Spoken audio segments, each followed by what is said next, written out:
to eat crickets. The point is they're trying to force everyone to eat whatever their way. And Yep. no, I don't agree. Yeah, That's the point. let us have the option. I mean, I've watched Bizarre Foods on TV, the same as most people probably have. You know, and he's eating those hissing cockroaches and all that stuff. It's like, yeah, if you want to eat that, go for it, you know, but don't force me to eat it. You know, Sure. I'm going to stick to my steak and my, you know, ribs or whatever else I got going on, you know. I don't want someone telling me what to eat, you know. Exactly. Yeah. Speaking of that, what's Blinky got for snacks down there? I can see he's eating something. Twinkies, Chicken Oh, nuggets. chicken nuggets. Yeah. chicken nuggets. Nice. Or those cricket nuggets. Ooh, and Cricket Wendy's fries. fries. Wendy's new fries are really good, actually. Yeah, I like Wendy's new fries since they redid them. I thought they were cricket fries. Nah. Yeah. He's giving us a dinner tour, and we got a burger. All right. That's just mean. I haven't even eaten. Oh goodness, we got some piglet trolls on the burger there. You know. That, that's what we do with our trolls. You know, we send them to the butcher shop, and they get turned into pork chops and bacon, or sent to the smoker. You know. Yep. No, why would you do that? Because then you're gonna contaminate the bacon. Man, I love bacon, and why you gonna ruin it? Oh, we started that during the convoy days. It's like, oh look, oh trolls gypsies cooking up, you know? Yep, the That bad reminds piglets me go when to we're the sitting. smoker. Reminds me when we were sitting in Banning. Somebody brought like 40 pounds of bacon, and well, I knew they were gonna bring the bacon. And they apparently they showed up. I didn't know it, but I was live streaming, and right as I was live streaming, you walked up to the camera, and then right at the same time, the chat was like, "The bacon just arrived." I remember that. Yeah, that was Mike from Support Freedom actually that brought the bacon. He brought 40 pounds of bacon on a motorcycle. Yeah. Well, he called me later on. He's like, "Oh man, I screwed up." He goes, "Make sure they know that I only brought 36 pounds of bacon because I found an extra pack in the freezer." Yeah. Yeah, I can't believe he brought that up on a motorcycle though, hauling 40 pounds of bacon on a motorcycle. Well, 36, I I guess, re- pounds of bacon on a I remember motorcycle. that. It was good bacon. Yeah. Yeah, especially when Gypsy smoked some of it. Gypsy put some of that in the smoker and it came out real good. Yeah, Yeah, we because actually we had started the curing and smoking barbecue our own. pit. It was really good. Yep. I wonder what he's up to these days. I haven't heard from him in a long time. I haven't either. I wanted to get his number but didn't get the chance. Yeah.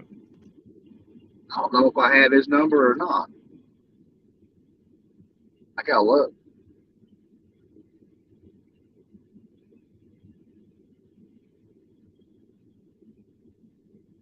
Now we got distracted by food. What else do we have to talk about? Now we made I everyone hungry.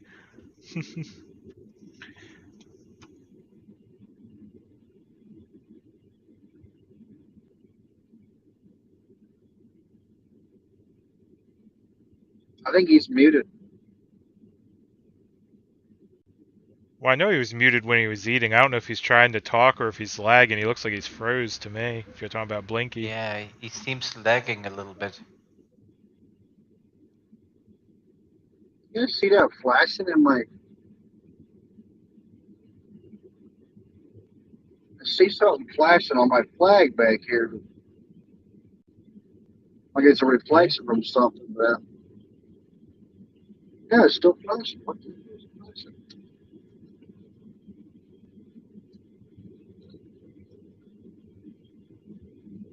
Yeah, that's freaky. Yeah, you guys see it? It's flashing. It's No, I reflecting don't from see it. somewhere. There's a truck backing up. Might be him.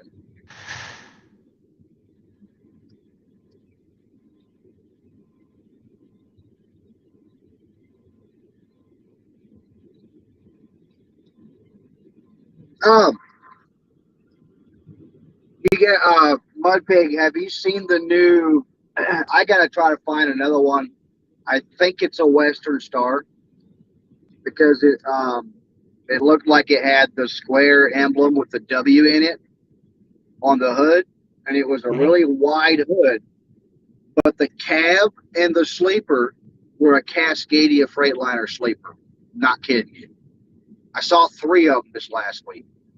Well, it would make sense because they're recycling the sleeper. Because I mean, Western Star and Freightliner are the same company, but it's kind of dumb looking if it looks like you're describing, you know. Oh, it freaked me out because like I thought I was passing a Freightliner, right? It was looked like a Freightliner. And I get around the guy and I take a second look at the hood. I'm like, what the? That ain't right. But it looked. I think it was a Western Star.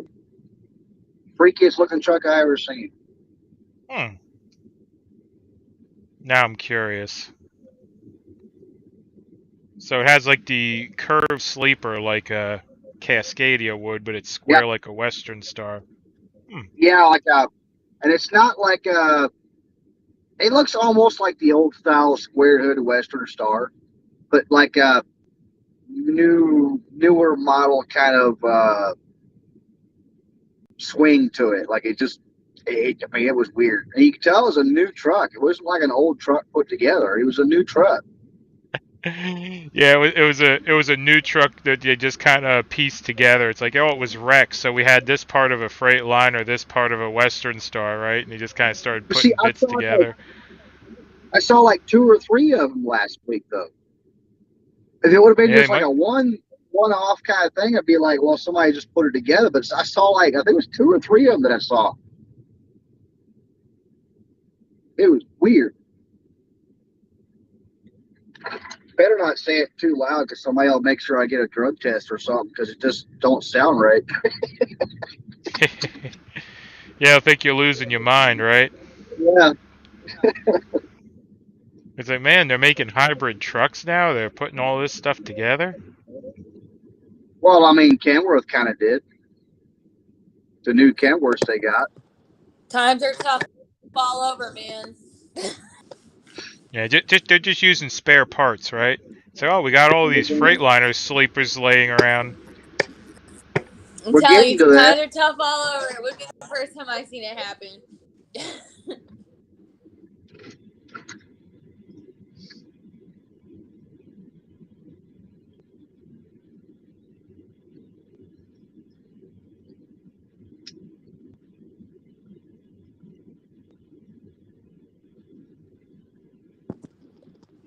Yeah, I wonder if it's the 49X you're talking about. Because the 49X even has the little, like, quarter window at the top that looks like a Freightliner window. Does it have, like, a pretty square hood?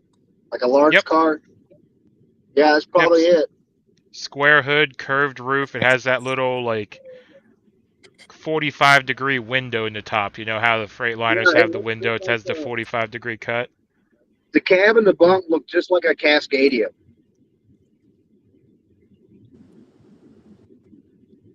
Yeah. Maybe not that one then, but yeah. It's close. Yeah, close. Not like, probably not detail for detail, but close enough to where a quick glance will tell you it's a Freightliner, but then you look at the hood, it's not. Yeah. Yep, I was just curious when you mentioned that. I'm like, what new Western Star came out?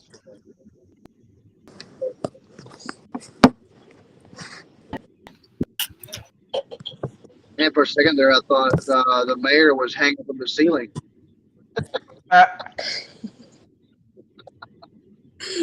My phone's gonna go dead, so I had to plug it in, which means I had to turn it sideways. And then I was like, well, maybe I can turn it upside down and it'll... No. No, it doesn't work like that.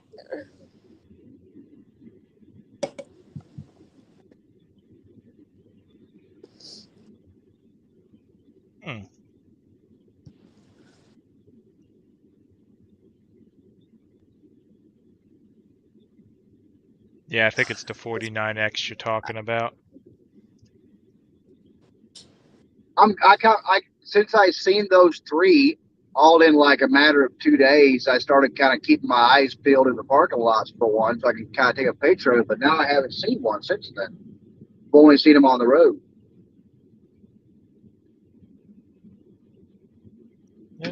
Yeah, I have to find one and put it on the live stream. Although I don't spend hardly any time at truck stops, I try to avoid them.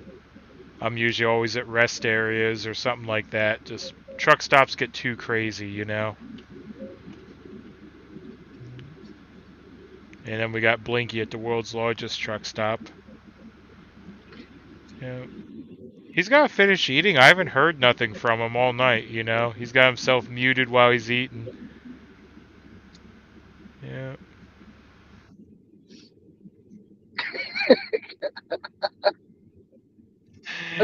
Oh my, that's funny. I think I like to flip them off, but I keep trying to be family friendly. So. yeah. I haven't heard anything from Grey Wolf in a while either, though. So yeah, they're just both down there. Grey Wolf's enjoying his drink. Blinky's enjoying his food. You know. Yeah.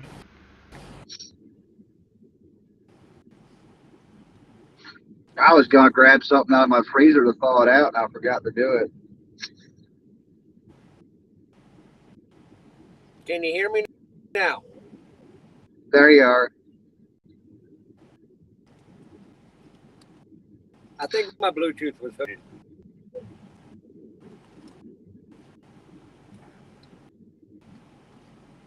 There you go. Blame it on your Bluetooth.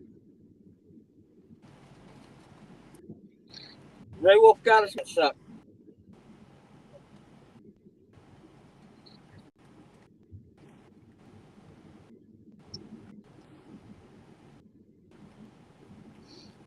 Nope. Okay, I'm back again. All right. Yeah, I dropped again there.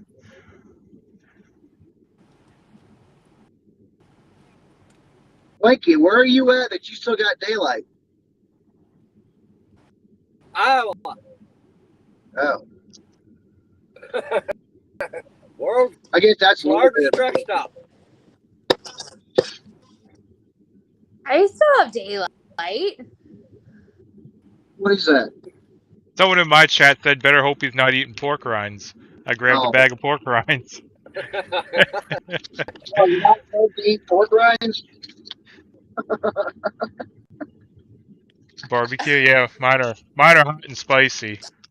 Hot and spicy nacho cheese. Have you ever made the chicharrones like the ones you buy like when you get them? They're like a really thin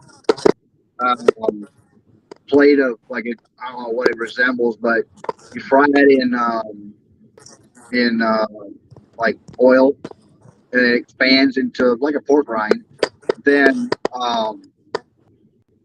trying to remember all the ingredients we put on it. My sister-in-law, her better half's family's Mexican, so they grilled for us one day. They made those, but they had like cabbage on it, some kind of pickled pork skin, I think avocados, sour cream, and Valentino or something like that. Oh my God, it's a really good. Now I'm freaking hungry. See what you started, Blinky? Hey, I like pork rinds with guacamole, so I can understand the avocado. Yeah. What did we have for lunch today? I think that's all the ingredients. We had chicken tenders from lunch. How much you got for dessert? Hmm? Oh! Can you hear me now? Yeah, we can hear you now. Right. Yes. Come on, Joe. Yeah.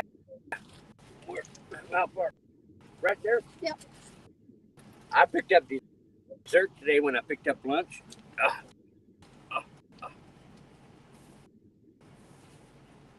Oh, I do have dessert.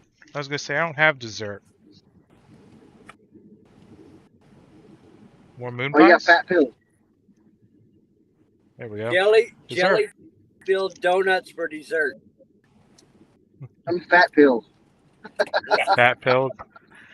I'm working on my winter body. Yeah. Hey, Your like winter I body, always, This huh? is why like I always try to are say, way I'm trying we to stay are. in shape. Trying to stay You're in getting, shape because ground is in shape. yeah, you're getting the insulation started early, right? Yeah. No, but I did. I think I did lose a lot of weight on the convoy because I had to. In the process of the convoy, I had to put 2 new holes in my belt. Hmm. See, I did the opposite. I gained a lot of weight in the convoy. I was up to 350 at one point during the convoy. Yeah, but you're also like 7 Dang. foot tall. Yeah, I mean, but normally I'm like 275 and 300 in that area. But yeah, during the convoy, eating all that pasta and stuff, yeah, I packed it on. Yeah. I had to Miles on buy the new convoy. I think I walked 10 miles a day in Hagerstown, No. I mean, I back walked I a and good forth bit. from that way back there. Yeah, I walked a good bit too, but going from 0 carbs pretty much before the convoy, because all I really eat is meat and vegetables, to eating all that bread and pasta and everything, my system just went, ooh, carbs, bloop, and I swolled up. Yeah, it was funny because every time we got somewhere, whenever dinner was ready, if I was sitting in my truck or wherever I was walking around, uh, my chat would go wild. Be like, "Hey, mud pigs at the table right now. You might want to go get some food."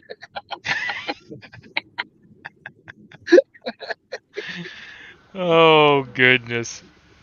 Now, I guess we can let this secret out now. If you wanted the real food, you didn't go to the table. You went back to the smoker, and that's where you got the real food. Yeah, Yeah. If Yeah, you were did lucky, like I was so busy all the time, I don't think I ever ate a hot meal for like the first 30 days. yeah. But yeah, Gypsy took care of the drivers. You know, if there was spaghetti over there, you might be able to go over here and get a hot dog and a burger. You know. Yeah. Yeah. yeah, he was definitely a good character. He couple of times that small groups roll in the middle of the night or I got busy doing something. I walk up there to see if there's something to eat. And he's pulling stuff off the grill, reheating stuff Hmm. to make sure Yep. I was fed. You Yeah, know, he made sure everybody ate. You just had to go find them, and he took care of you. The real food's never left unguarded. I like that. Yeah, it's true. He said this one is for you. Can you read it? Yep. Yeah. I was just getting ready to you know who that is, right? I don't. Man, I'm horrible at names. Who's that? That That's Tate's boy, that Little was our Tate, Who's all-star. that? Yeah, Little Tate.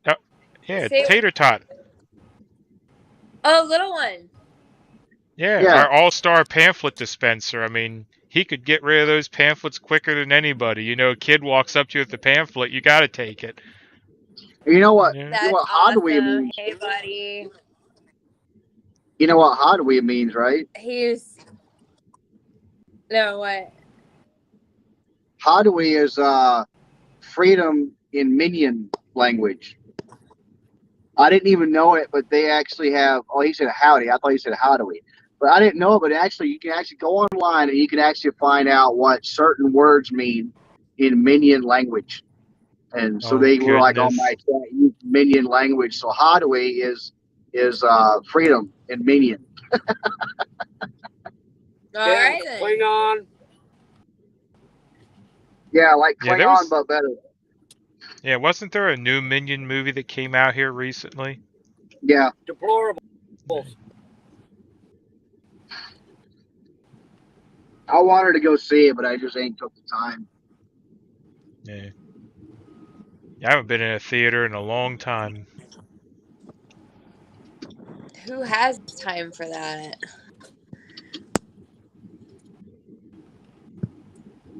If I have time to go see a movie, I will probably rather sleep. Yeah. I'll probably wait till it comes out. Yeah, usually when I watch a movie, I watch it in pieces. I'll start it, end up falling asleep and taking a nap, and then I'll have to rewind back to where I was at. Yeah. I I don't know. If I have that much time, I'm usually tired, you know.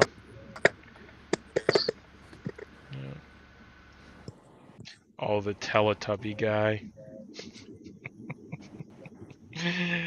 One of my viewers is saying, Mudpig, tell him about the Teletubby guy. Yeah, the other day we were driving down the highway and there was a dude just walking down the highway wearing just a Teletubby head. Not the rest of the outfit, but just like a great big Teletubby head, like he should have had the whole costume. Yeah. Yeah, Kimberly had a clip of that one too, and I have no idea where he was going or what he was doing. He was just walking up the side of the highway with a Teletubby head on. Well, you know, it provided you humor for the day. Who knows? Yeah. Provided me a clip from my live stream that I'm sure multiple people replayed over and over again going, what? That's what Grey Wolf needs to do to gain more attention. Wear a Teletubby hat, carrying a flag. Nah, he needs to get a big, like, wolf head or something, and just walk around wearing a big wolf head. That'd be hot. It would be hot. You'd have to wait till you got some elevation. Get up there at the higher elevations where it's cooler.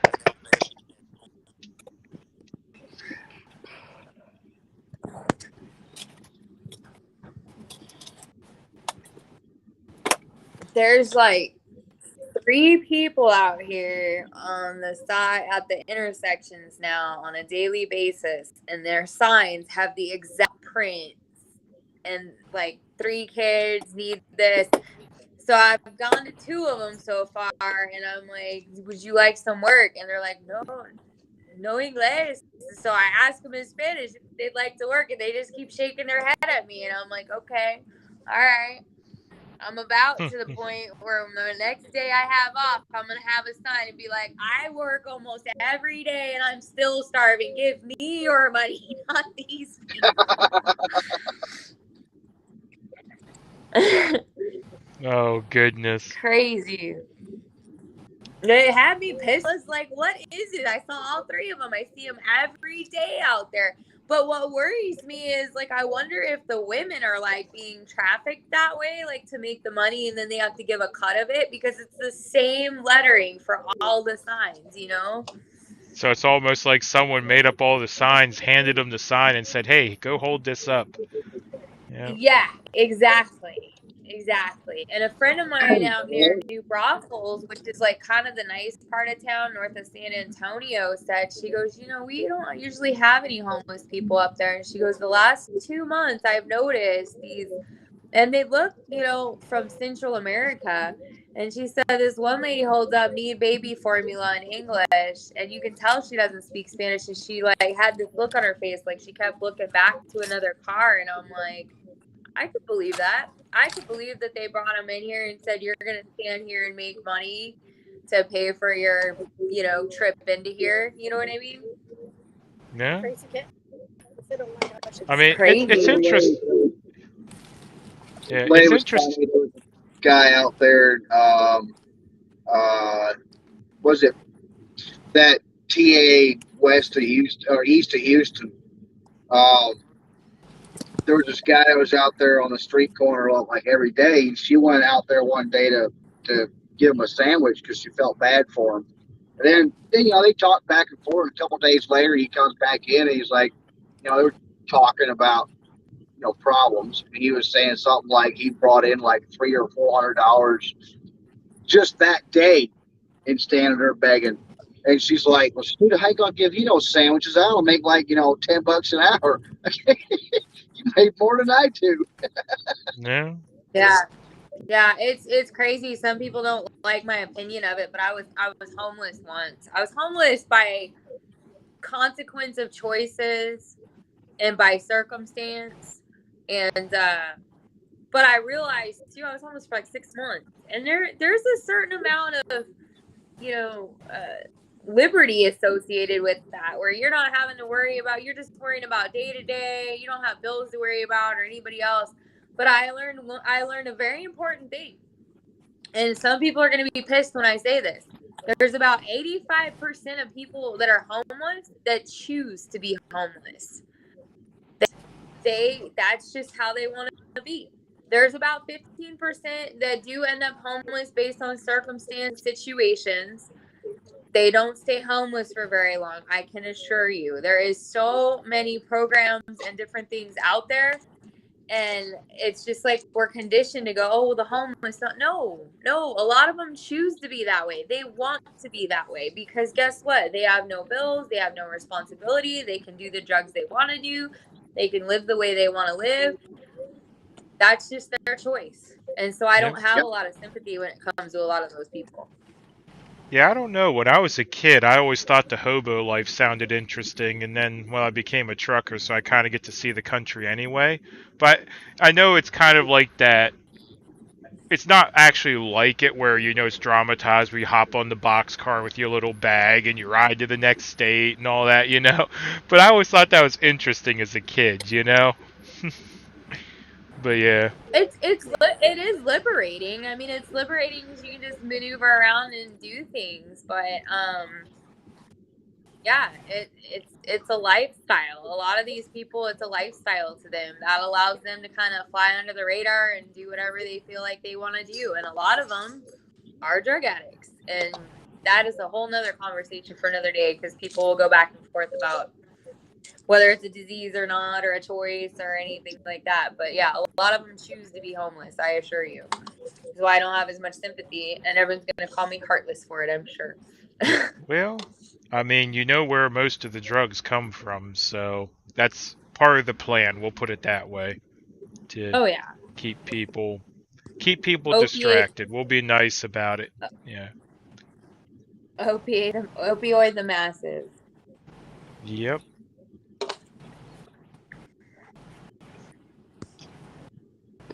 Yeah, they always try to keep us distracted. I keep ranting about people being distracted by the entertainment industry. You know, constantly hearing people talking about, "Well, this movie's out," or "This ball game's over here," or "This concert over here." I mean, it's like nonstop. But it's at some point we're going to have to realize the entertainment industry, in my opinion, is placed and supported by the elites because it distracts people from what's actually going on. But the funny thing is, with the entertainment industry and movies and stuff, is a lot of the movies eventually become true, which I can never understand. You know, it's like they got to release the information 15 years in advance or something, and then it actually happens. Yeah. So. That's what I was gonna say earlier. A lot of these movies I refer to as documentaries now. I'm like, I don't want to watch that documentary. I don't want to watch it. Oh yeah, that one in 6 months gonna be a documentary. Yeah. Yep. Yeah. Anybody remember Wag the Dog with Dustin Hoffman? Wag the Dog. Yes. That was Clinton. Wasn't that associated with Clinton? It was. I mean, the movie wasn't associated with him, if that's what you're saying. I think it was Clinton. It was supposed to portray Clinton. I could be wrong, but anyway, I think that's I'm gonna have to hop off of here. It's already 9:30, and man, I had a long week. You ain't gonna believe this, Mudpig. I literally ran myself down. I've been running since Sunday morning last week, and I ran myself down to about, I think when I stopped, I had 38 minutes on my 70. So nice. Yeah, you were working then. Yeah, I had a 30-hour day this last week, so I was hurting too. Yeah. I'm a little wore out. Yeah, well, before you run off, I'll say this: we should start a convoy book club and tell everyone they have to read Atlas Shrugged. Do what? Or if you want to be lazy, you can get the 3-part Atlas Shrugged that came out in 2010, 11. That was really well done. And The Art of War is the other book. Yep. But yeah, Atlas Shrugged, to summarize it, basically everyone that did everything gave up and left the people to their own devices. that's a very vague summary, but it's a very good book. Yeah. I had to look. They I created looked next to me because Ray came on and he's sitting next to a yellow truck. I'm like, wait a minute. All right. But anyway, I'm gonna hop off of here and get me some sleep. All Have right. a good night, and thank you very much for See coming. you again. Y'all have a good one. Stay safe. Keep fighting. I don't know more.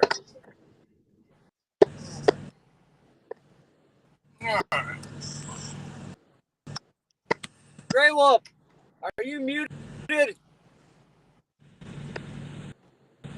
He might be. I haven't heard nothing from him in a long while. There's Texas girl.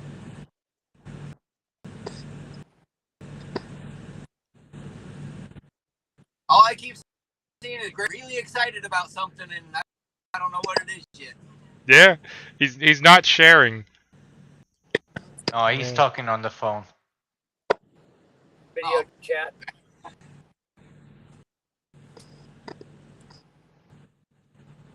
Are you talking about us? Yeah, we're talking about y'all. Yeah. Talking about us. I've got two things happening at the same time here. You Ah, always have two things happening at the same time, Grey Wolf. Telling you. And I'm running Yeah. a little bit slow. yeah, you're better than me. Yeah, I can't walk and talk at the same time. I'd end up tripping over my own feet, you know, so. It's better than tripping over your tongue. That would be painful. Guess what? What? What? I can see Austin. You make Yay. it Did you make it the 9 miles today? It's 5 miles. You It's made all, it 11.3. the city limits is like 4. Let me get to the other side. Cool. Okay, so Cool. you made Correction, 5.1 miles. You were breaking up. Yeah, so while we got your attention, how are the feet doing? I haven't heard any updates in a while. I have no active blisters. I'm just taking a few extra precautions to make sure that the new skin isn't going to be tore up from overworking it. So I'm in the process basically of I'm chipping it away with lesser miles in a day until I can get the callus build up. But other than that, I got no issues at all. That needs taking a page out of the Forrest Gump Vietnam scene. Dry. Roger. Let them dry. Let them dry. I was by the time you get this morning. I was watching this morning. Yep. Yeah, by the time you get to DC, you'll be able to walk across hot coals. You have such thick calluses, probably. Right? Right? That's the key, man. I'm telling people, because there's people wanting to know, how it is, when I'm going to get to DC. Hey, I'd like to get there at a certain time, but it's not a race because the whole purpose of this is to get people. And when the people start coming in, that's when we have achievements, because it's about gaining the people. So I could be halfway across the country and having a masses of people, and they're going to be going, oh no, please don't come. Please don't bring that many people to Washington, D.C. Yeah. So it's not a race. It's not how fast we can get to D.C. It's how many people we can gather along the way.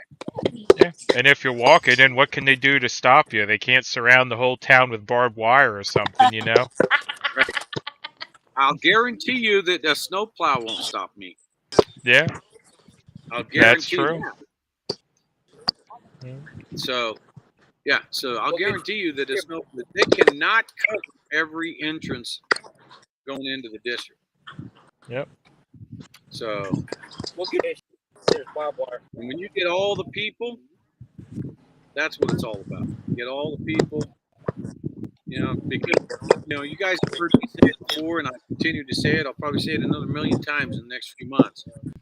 Is all of us, when we were doing what we were doing, we were only the tip of that spear, and the body of that spear were the people. Are the people, not past tense. Are the people.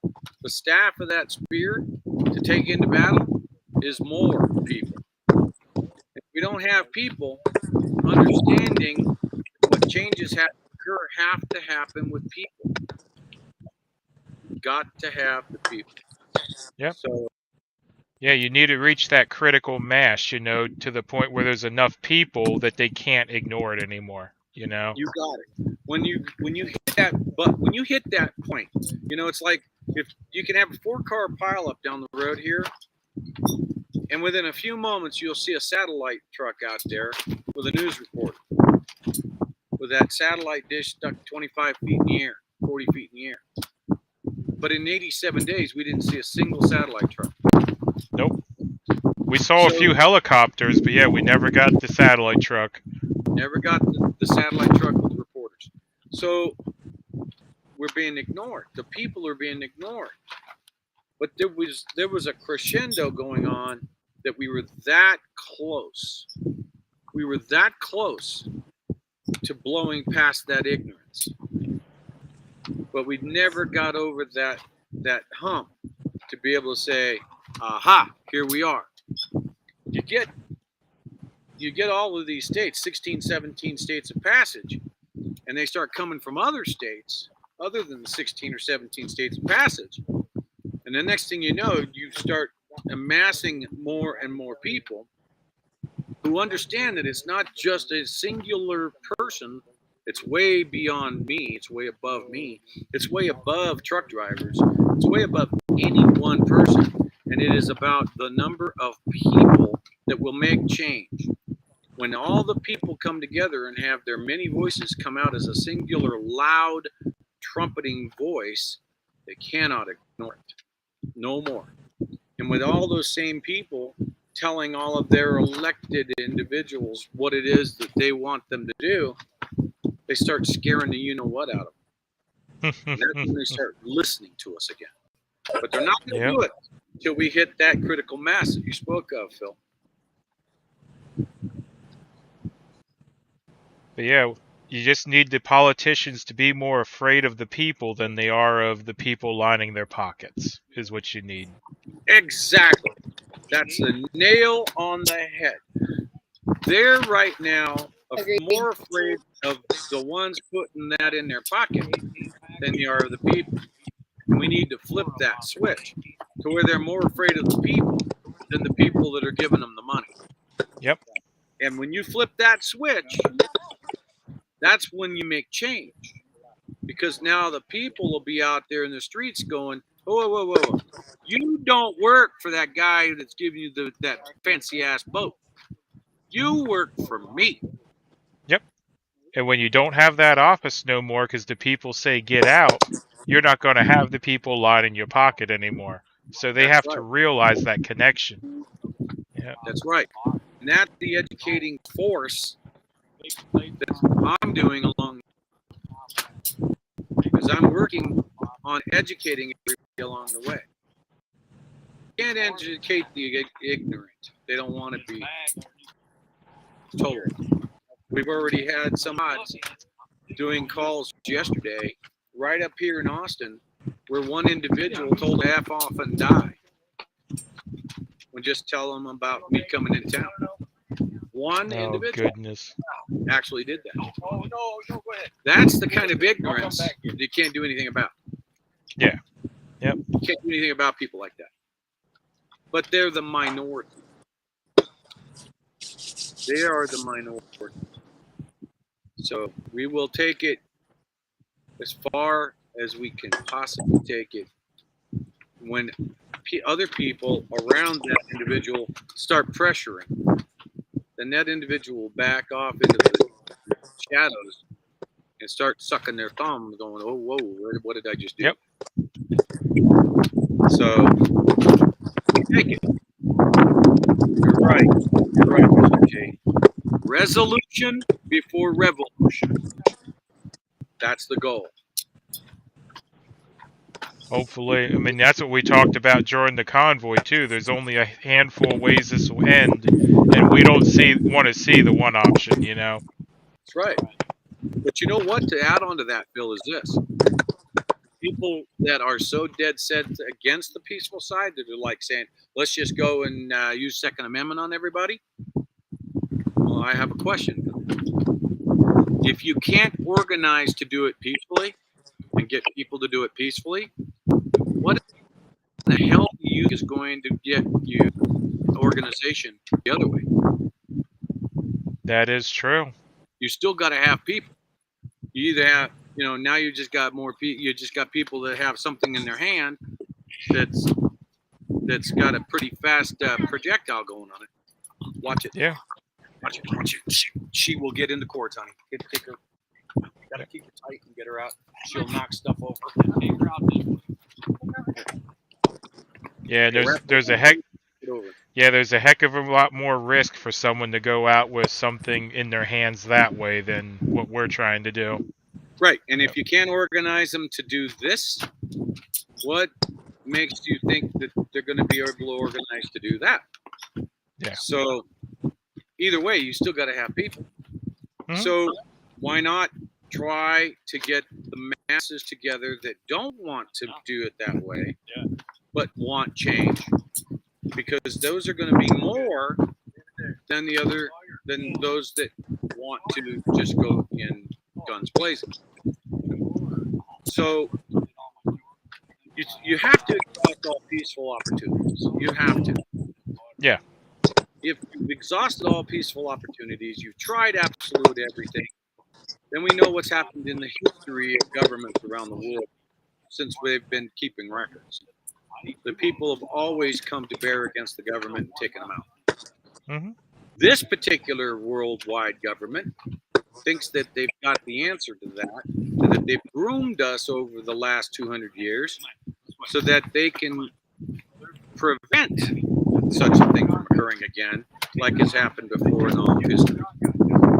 They got another thing coming. Yep. They got another thing coming. They don't realize that the silent majority is strong. Oh yeah. I mean, they're playing off the same playbook we've seen before, though, where you start with the children. You start with the children and just let the older generation die off, and then the children do what you want them to do because they don't know no better. Exactly. You've indoctrinated all of the young, so that they believe that the Constitution is nothing but an old piece of paper that shouldn't be in existence anymore.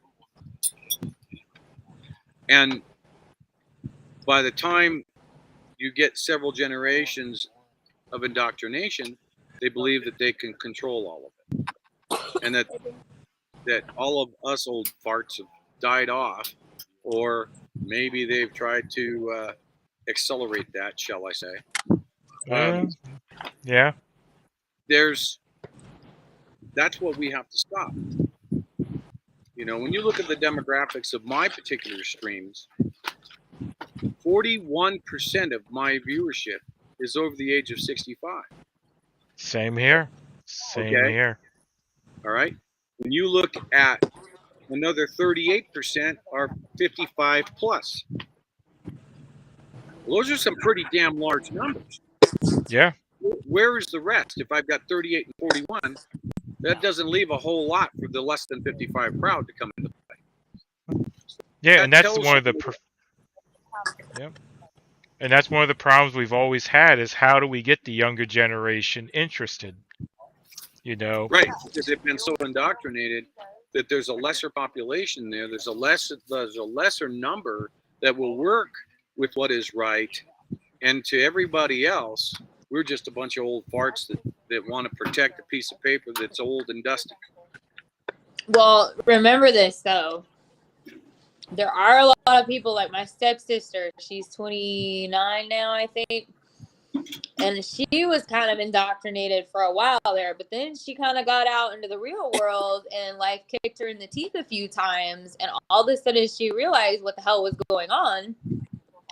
And, you know, I talk to her every 6 months and she's like, man, they sure take a lot of taxes for something and they're not doing anything to turn slowly and see what's really going on, because now she has to deal with life and she's seeing the consequences of what the government is imposing and stuff like that. But when you have like kids, and I don't mean kids like as in like under 18, I mean like 18 and they're, you know, 25 and they're still living under their parents' roof and they're sheltered and they're insulated from all those things.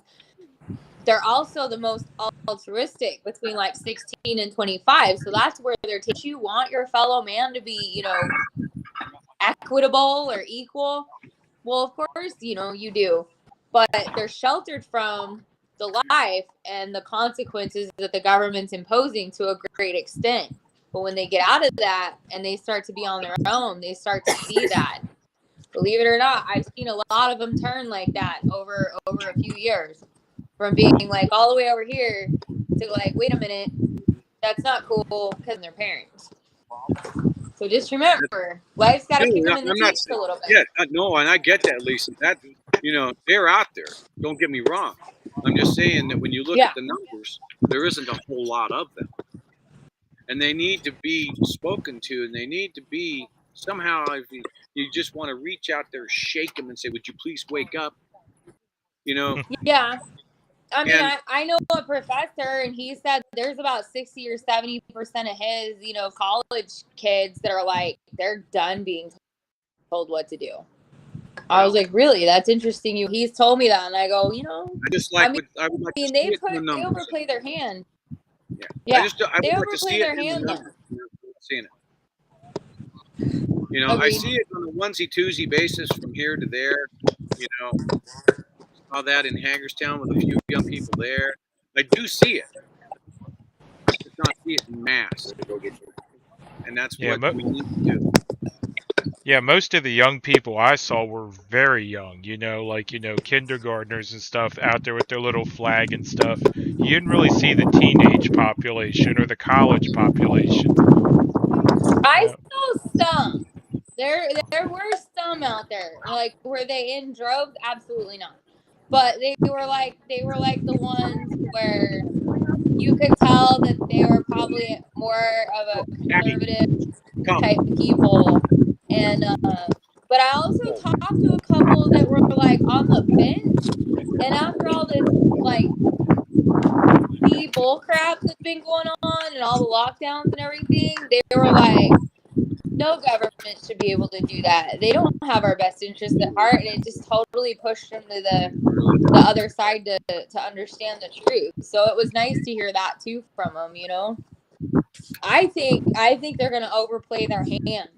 I mean, they already have to a lot of us, but I think the ones that are really just like locked into it, I think they're just gonna think that they can push them around so much that they're just gonna literally turn and rage against that. And that's when we have to be patient for it. I mean, they're coming. I just think they're just gonna push it so hard on the government side that it's just, there's only so many people that are gonna put up with it, you know. Yeah, I mean, everyone has like, a. We just got to, you know, try to accelerate the curve, I believe. Yeah. You know, that's my point. Is that the numbers do not reflect it when we look at demographics. You know, you look at Blinky's, you look at mine, you look at yours, you look at Bill's, you look at all of the individuals that are running streams. You go back in and you look at your demographics. You're not going to see that crowd there in numbers. You see a lot of people my age or in the 50 plus crowd. Now, there's a lot of 40 something and 40 there. It's rough. We're just not seeing it at that 40 odd percent. You know, we're seeing it at but Gray Wolf, you're the baby boomer generation that came right out of World War II. It was literally a different era also. I mean, we've had wars, but nothing like to the depths it was. the rest of them have been just these choreographed or orchestrated wars that really haven't been solidly the difference between good and evil. And so I think that you definitely grew up right after World War II. That was just instilled in you. And it's a lot of us have had it so good for so long. Like, I'd say from the mid 80s on, like, nobody really understands. From if you're born mid 80s and on, you don't actually understand like the desperation that the country has been through in different times, you know. And really, a lot of us, I mean, we've all been sheltered from the really bad stuff, like, and unfortunately fixing to starve soon. And I don't think anyone really comprehends that in this country right now, because they're like, oh, well, people are starving. No, you as an average person are going to be starving, looking for food. I don't know when that's going to be, but it's coming. It's coming soon. And, you know, No, and that is really going to affect a lot of people. Stan was right, Huh? Lisa. I don't mean to cut you off. Stan was right the other day in saying that they just haven't felt the pinch yet. They haven't felt the pain. No. They haven't felt enough pain. And when they do, maybe then they'll go WTF, to use their analogy today. And at that particular point, we can start to try to take them and clean out that brainwash. Agreed. And that's what we're trying to do. I mean, with the United States Liberty Alliance, I mean, we've already said it too. We're trying to provide a sanctuary, a safe haven, a place for people to look to for help and for education. And, you know, when WTF hits, they're going to be like, well, how do we here? We've got, you know, we've got ways to teach you how to take care of yourself, because the last thing we want is for these people to go, oh my God, just like the government does, create the problem and swoop in with the solution. We want to provide that alternative for people to go, oh my God, hey, we've been working on this with a lot of different people. We've got, you know, people in your communities that will sit here and help you, tell you how to grow and food and stuff like that. So, I mean, yeah, it just hasn't gotten hard enough, but there's been a lot of talk about they haven't let it get that hard yet for the United States on purpose. Like, they're really squeezing the Dutch right now in Canada, but they haven't done it to us as much yet, because I feel like they know that if those people start to wake up really fast, that it's going to be out of control for them. We're just so much more in population that it's not as visible as those other countries. But they have been increasing that, tightening down the screws.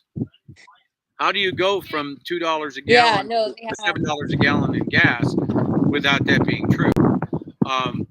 They have been doing it to us. The fact of the matter is, you look at Canada, it's sitting at 35 million people in population, but the Americans are sitting at 335 million.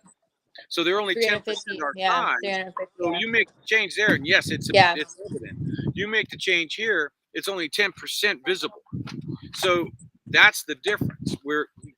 It's happening just as hard as it is in the other countries, and that's why I'm passionate about it. I know that's why everybody I met over you and everyone else has that passion, that fire in your belly, that's saying, let's fix this crap, because you cannot continue it. And Stan's right, and I agree with him. They just aren't hurting enough to get off their butt. They're not. And doing something about it. They're not. Yeah.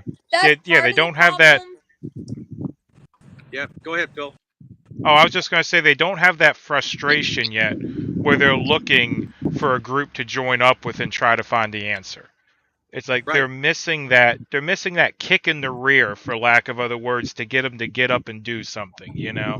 And I'll add to that. Yeah, Phil. I think that's I'll add to that is all those people we saw on those bridges coming out from Adelanto, all those people, and not all of them, but a good majority of those people were looking for somebody else to go in and fix it. Mm-hmm. And that's why we need people to understand that don't put your eggs all in that one basket, because it isn't me that's the answer to this or the solution to the problem. It's you. It's you. It's you. It's you. It's you. I am but a little teeny fraction of that picture. And so I saw Lisa blackout. So everyone needs to know that they have a part or a role to play in this, in fixing this. Yep. Every single one. And I know not. Go ahead, Phil. Oh, I was just gonna say, I know not everyone can come out, and they can't do anything, but just come out and make an appearance. Just you being there shows strength, you know. Exactly. That's what I'm saying. That's why in this walk we say walk for a mile or walk for a while. I have a young lady here today that walked 5 miles with me today. She's planning on walking another 5 miles plus with me tomorrow. Yep. And that's like I told you. I can't remember the last time I've walked a mile. So if I meet up with you, it'll probably be, hey, how's it going? I'll maybe make it a mile or a half a mile or whatever. And then you'll have to go on your own, you know. Hey, which is what we've set up. And, you know, where people can come and walk what they can walk and then fall back and catch a ride on the bus, you know. And I call it the bus, but it's the Beechwood. And, you know, catch a ride up to the next point. There are so many things that we can do. And you start to realize it when you're out here walking and beating your feet down on the pavement, which, by the way, when it's 88 degrees outside, the pavement's 137. We looked at that today. There's just so much more that we can do. People don't have to actually come out and walk. People, right now, it is 89.7 degrees. Thank you, Texas. So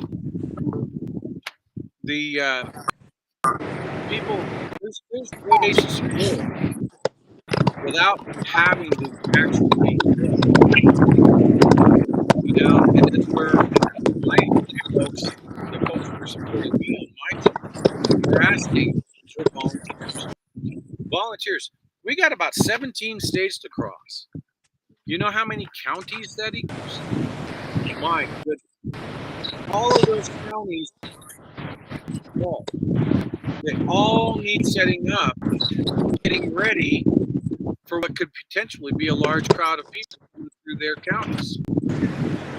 Volunteers are going to be needed to help set up.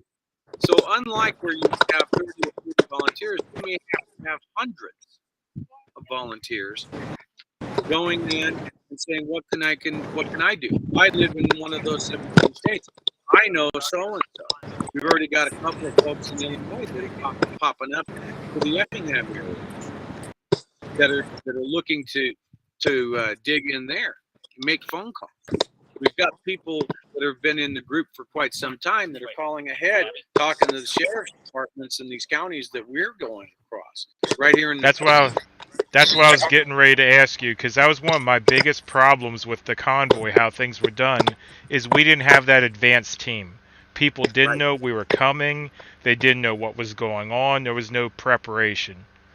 Correct. That advanced team, I always said that we should do it like the carnival. Have that advanced team going out, hyping people up, let people know what's coming into town, and then, you know, we show up.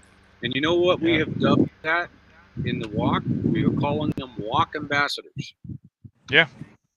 The walk ambassadors are the ones that go forward, and they're out there 2, 3, 4 days ahead, and they're drumming up the area. They're handing out the cards. They're saying, guess what's coming here in 2, 3, 4 days?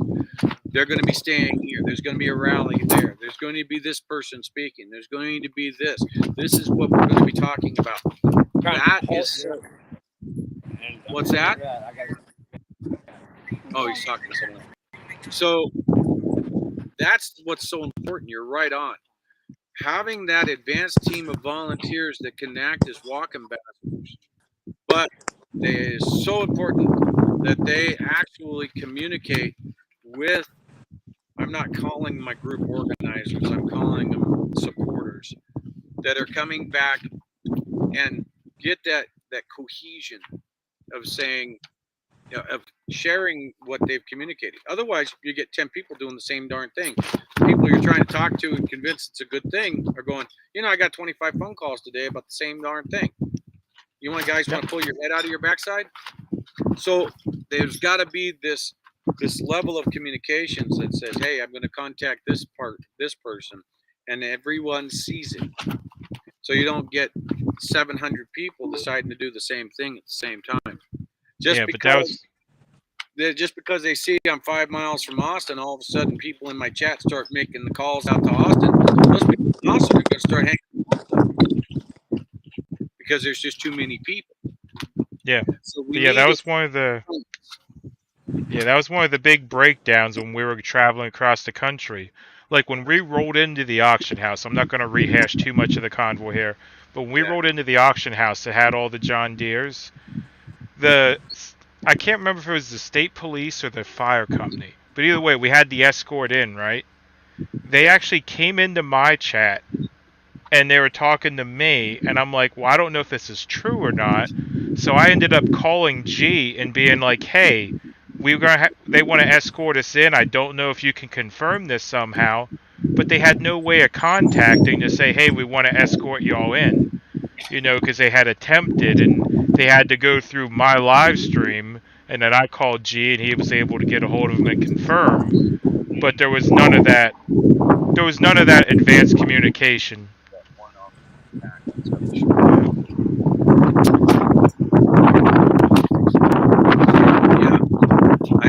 Mr. T's got to go get a battery charger. So, cord and the brick, please. So this is great. We're sitting in a park and ride. Okay. That is 11.8 miles from where we started, and yeah, he's got mine coming. So, all right. So we're at a park and ride right now, and Texas Girl is here. She joined up last night with Juniper, who cooked a fabulous dinner for us. We've got Whiskey Tango, who is Tom. He's and his wife Pat, and with the kids and growing. We've got Ron and Jerry will be here tomorrow or the next day. So they're already confirmed at the RV park in Austin. This is growing already, and we haven't even got out of the state yet. I think we're at about 171 miles once we get to Austin total that I've walked. And shortly after that, I'll be looking at my bicentennial stop, which is right around the petroglyphs, I think. Yeah, I get jealous every time I see one of Juniper's streams with his cooking. Yeah, you're lucky to have him with you there. I'm sorry, I had some QRM. Oh, I said I get jealous every time I see one of Juniper's videos with his cooking. Yeah, you're lucky to have him there. All right. I'm sure you're eating good. Oh, man, we had... This one's got that QD 3.0. Yeah. Oh, man. That has Yeah, the QD 3.0. Yeah, that's the bomb. Yeah, it's still charging. That's literally all you need. So, yeah. So I mean, we all want to see change. Link, where are you? He's taking us on a tour of I-80 at the moment. Oh, Iowa 80. I thought I saw you back there. Yeah. I'm not super happy about the way they're talking to people out there, but they don't want to be supportive of any kind of a freedom movement. Bring me back. So that's kind of a problem. But no, this is great. You got Juniper out here is now fixing breakfast tonight.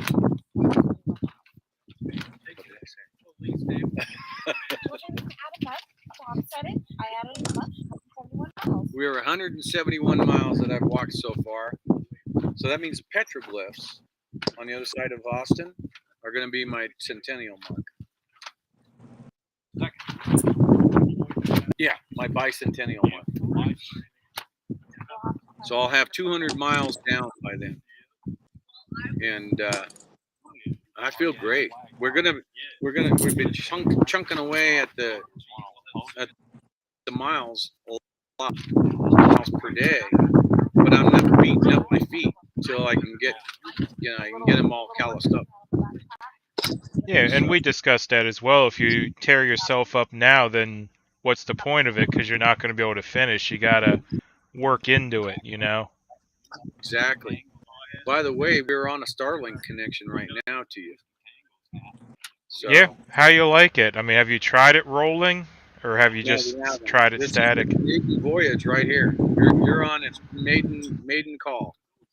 Yeah, I'm still using mine every now and then, but with it, like I discussed with you, with it having to keep its orientation towards the northern sky, it's not great for in a truck while you're moving, you know? It needs to be stationary, you know?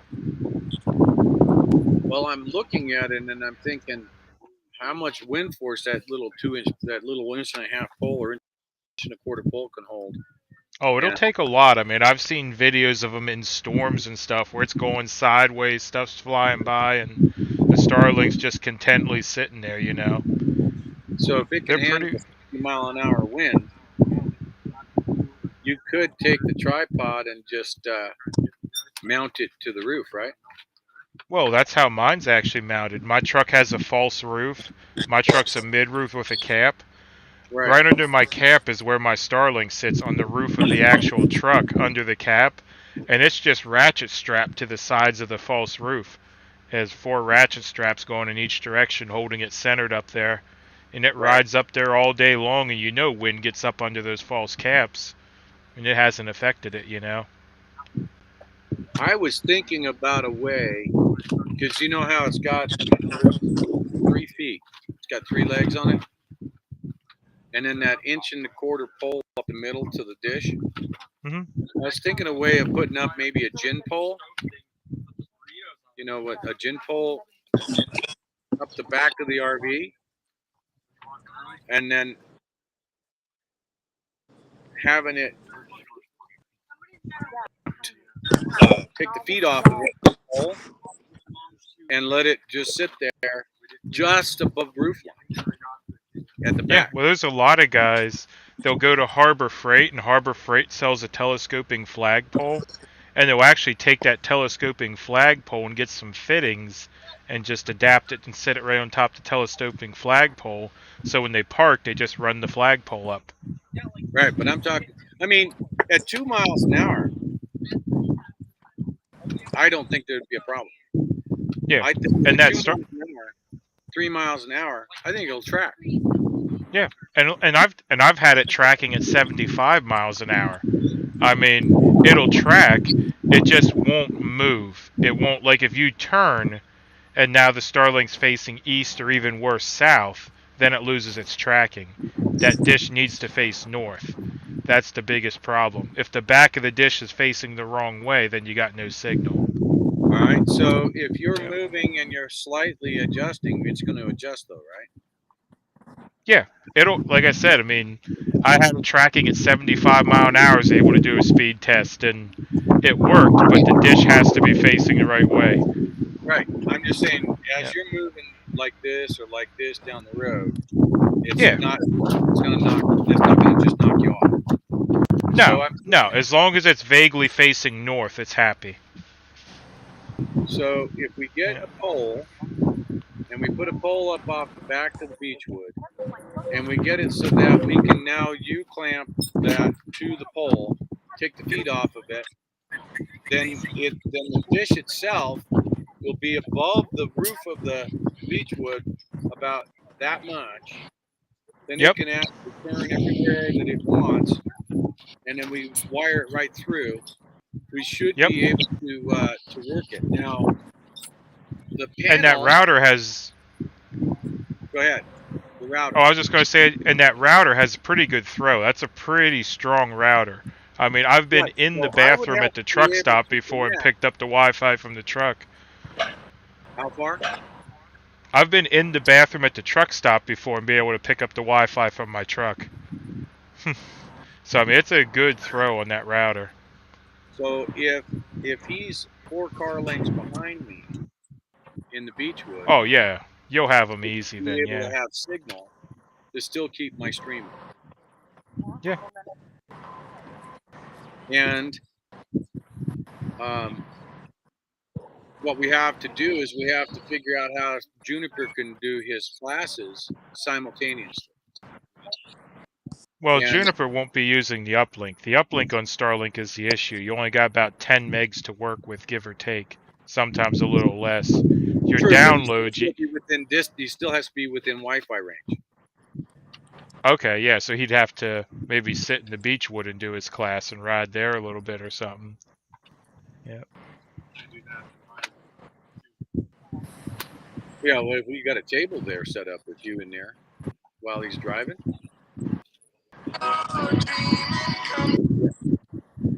that would work because I'm not interfering with that stream. Mr. T's got me in his ear. He's, so that, the only thing that's going off is the radio. But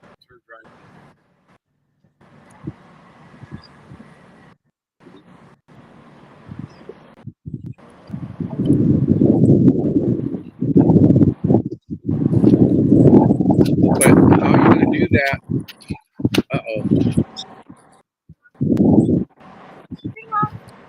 Freedom honking, it was unsolicited.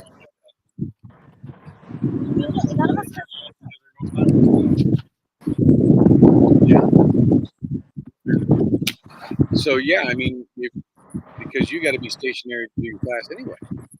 So yeah. So if we're parked at night, it shouldn't be an issue, right? No, my school is 8 to 4.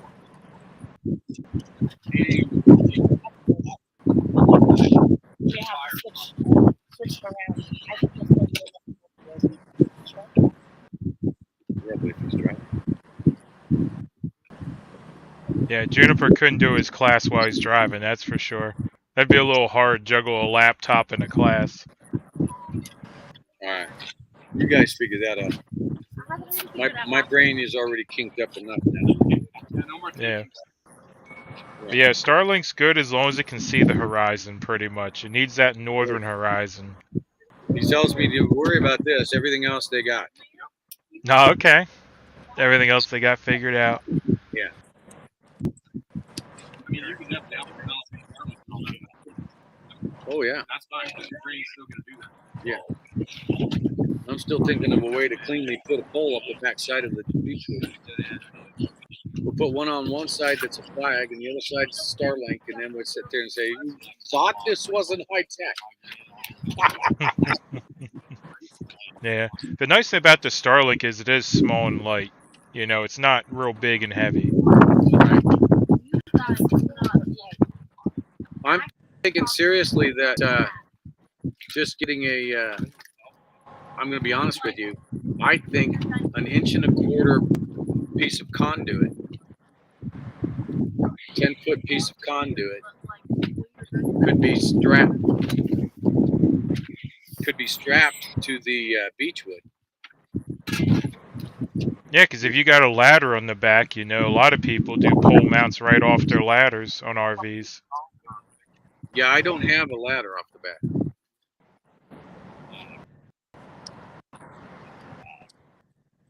So we'll have to figure it out. A piece of conduit that we can put up there.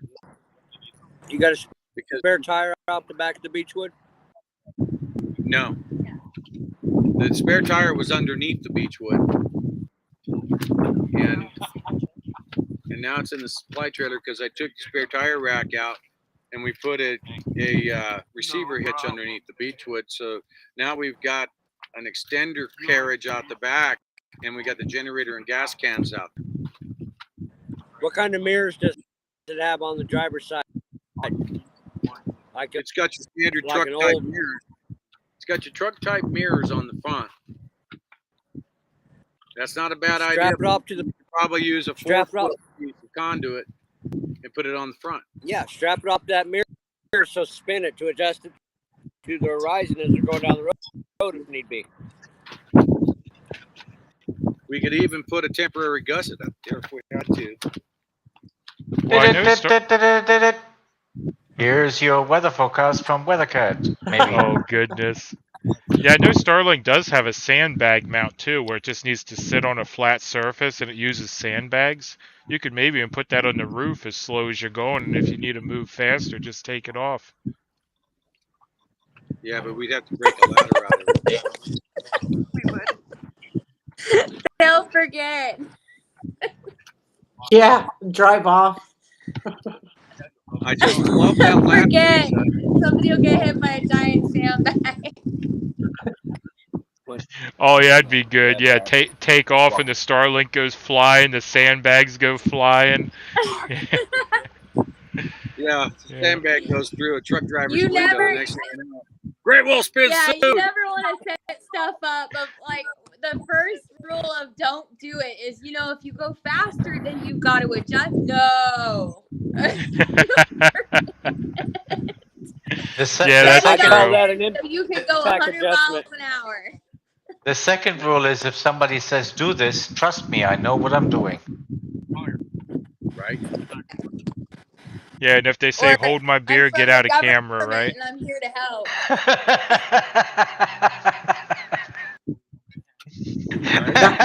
we've the seen this. scariest one. We've seen this a couple of times, haven't we?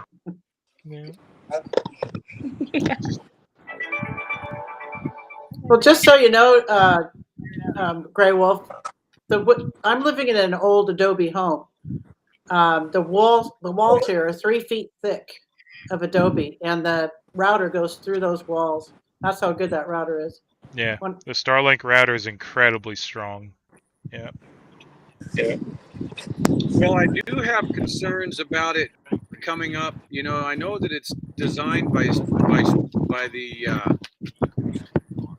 SpaceX folks, and it's operated by the SpaceX folks. You know, the same people that put the new rocket that puts our guys up there in orbit. When this thing come up here tonight, it come up and it said motor stuck. Ah, yes. Not once, but twice. I can't help but think, what the hell happens to those astronauts when it comes up and tells them motor stuck? Yeah, when it's first orienting, I think it needs to figure out its center or something, because mine did that too. Because it'd go flat and then it'd try to tip, and when it tipped, it's like motor stuck. I'm like, well, you have plenty of room to tip. There's nothing there. And I rebooted it, and it went flat again, and then, yeah, it just took a few times. Now, I had her turn the mount 180 degrees and redo it, and it was happening. Yeah, I think it just needs to recenter itself or something. But I thought it was neat when it turned into a table. I'm like, hey, look, Starlink sent me a table. I could set my drink on it, you know? And then it eventually tips and it'd spill your drink, you know? A built-in snow melter, too. Yeah, it gets hot. I tested it. You can go in there and manually turn it on. It actually gets relatively warm. Yeah. Yeah, I don't think you could cook dinner on the satellite using the microwaves and everything, but, you know, it gets warm. For the tapatio. I'll run them up there and put them in the fridge for you later. Oh, okay, thank you. So, very cool, very cool. So in any case, a lot of firsts today here with a solar panel, charging a flash fish unit, and it's got it going on the flash fish, and then went and plugged in the solar panel. It decided that it's either or. You want to charge me, or do you want me to put power out? See, I have I can't remember the solar generator I have on the truck, but I have one of the solar generators, and it's escaping me right now. But mine, I can do both at the same time. A jackery? No, it's not a jackery. It's I gotta look at my phone here because I have the app on my phone. A Goal Zero. A Goal Zero is the one I have. So what we were using is off of Patty and Whiskey Tango.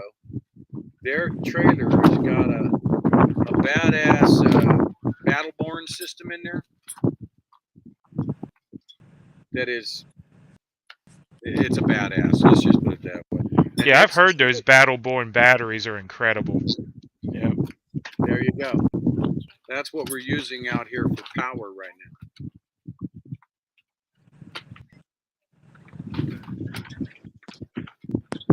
I think I'm gonna say goodnight, y'all. Are they badass Battleborn or Battleborn badasses? They're awesome. They're awesome. Good night, Lisa.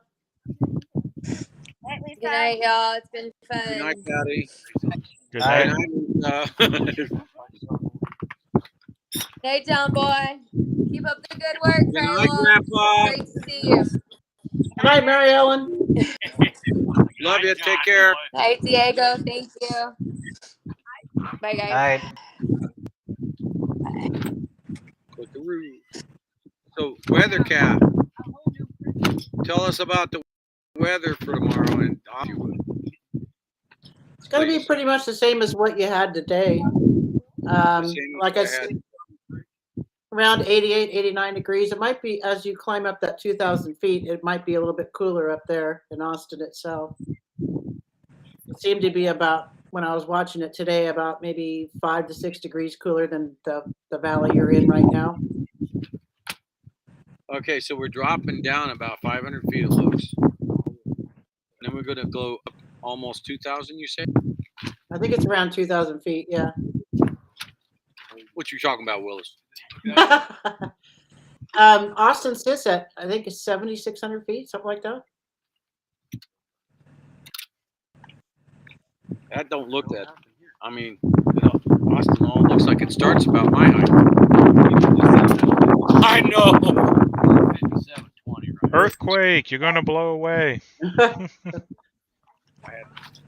But I am keeping an eye on the monsoonal moisture that's coming up from the south, possibly Monday or Tuesday. So I'll keep you informed about that.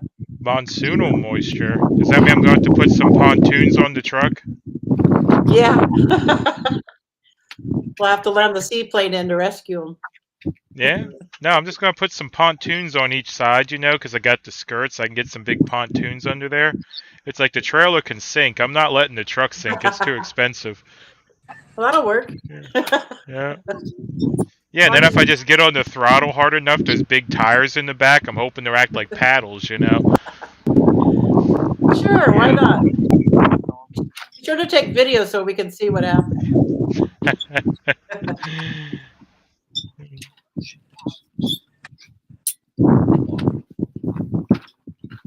You're going to have to be lotioned up tomorrow. I got some 50. I don't call it sun lotion, it's sun paste. Sun paste, you said?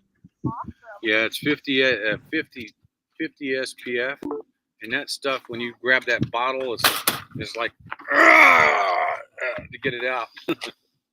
So it's like the glue we had in kindergarten. It came with the stick. It wasn't in a bottle. You had to like glop it out with the stick. Yeah, it was pretty interesting.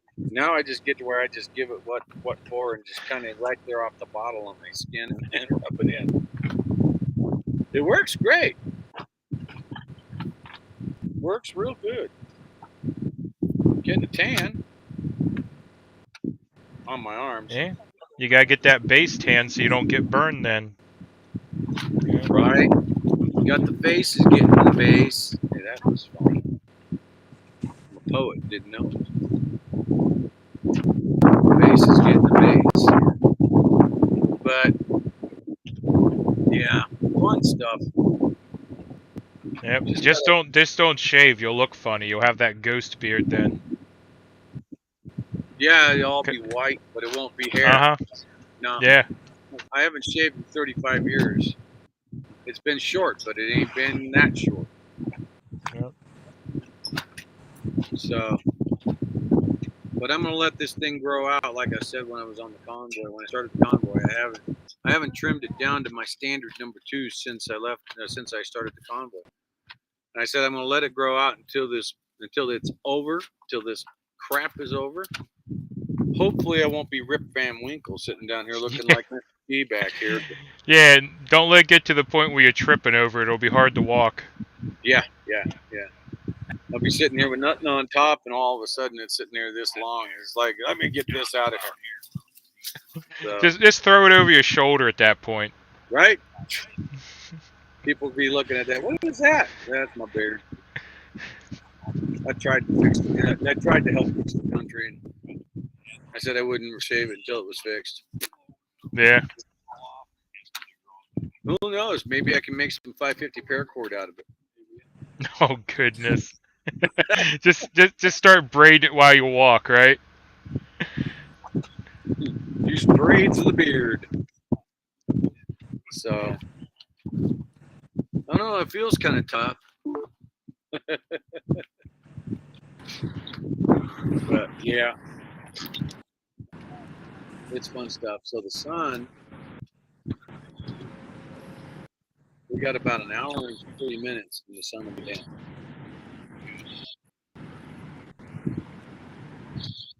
Turn off the AC. I just turn it off. Hey, get up here. Yeah, I just want to turn the AC off. Let her down. Yeah. Hey, Grey Wolf. Yes, ma'am. Has Texas Girl done a speed check on it? I did one. What was it like? 128 meg down and 12 Yeah. up. That's about what I'm seeing. Yeah, around 110 or so. Yep. Pretty good though. I mean, even the 12 down is going to be fine for. The picture looks great. The sound looks great. Or sounds great. Well, the 128, yeah. So it's 12 up and 128 down. So Yeah, and that's been pretty consistent everywhere in the country I've been. You know, it's been really consistent. So, you know, where I am, I'm getting 20 up, so it seems to be a little bit higher. But I'm close to Hawthorne, where their main station is, so that might be one of the reasons. I don't know. Yeah, also it depends on how many people are on the satellite and what cell you're in and everything, you know. Yeah. Right now it's getting it's pulling down at 40 and up at 23. 23. Yeah, that's really good. Yeah, while we're comparing Starlinks, now I'm curious how mine's doing. Let's see.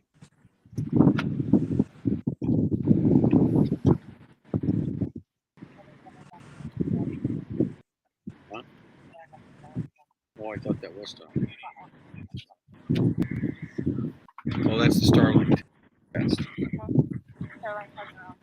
So that speedtest.net.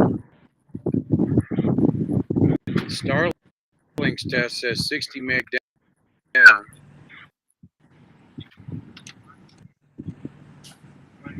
I believe the speed test over this one. This says 5 up. Yeah. Lying. Is it the Oakland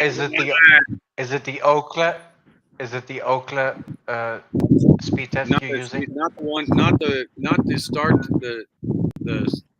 Starlink one is not, but the speed test one is.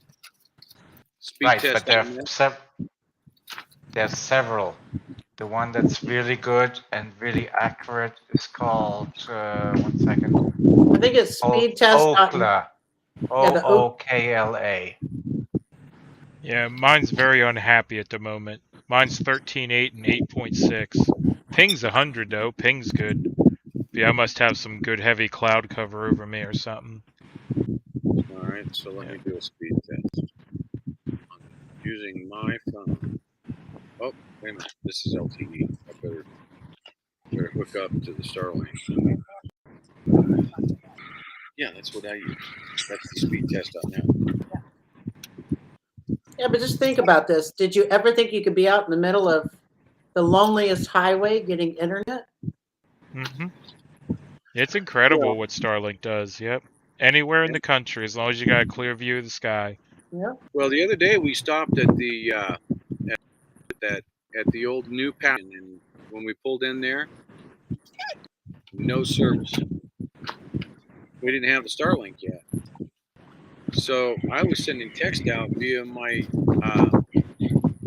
my satellite phone. I'm sure that gets expensive quick. No, it's on my paid minutes.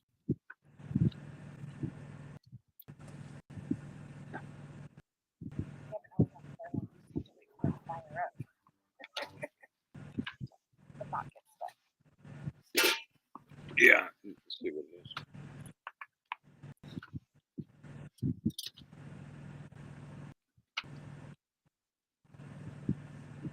Bing 65. Is that your hot water heater going?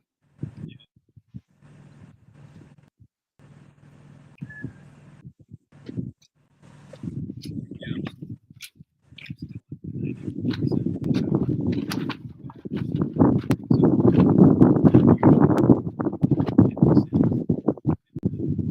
70.78.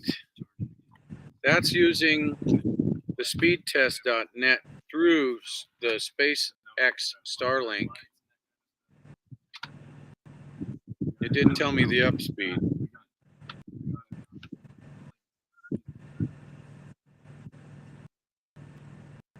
Yeah, I think the actual Starlink app pads it a little bit though.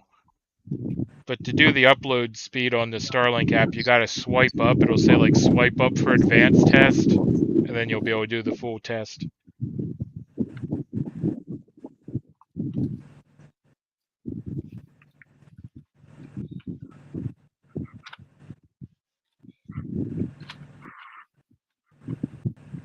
Ookla.com.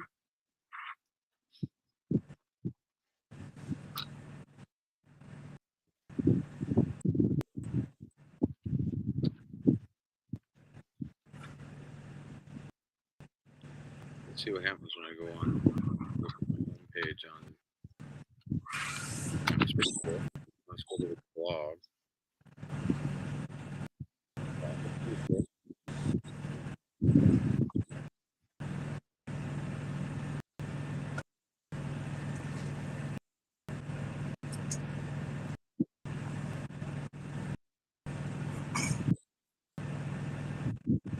Yep.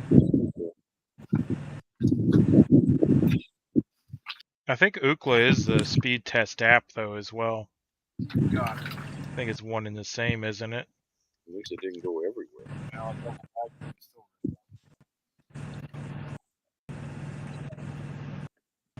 What is your D90? me bringing that back? I've got some, and ask Mr. T. He's got some. iPhone to Wi-Fi router, 160 up, down 74 up. Starlink speed, 93 down, 25 up. Yeah, 25 up. That's really good. Yeah. Yep.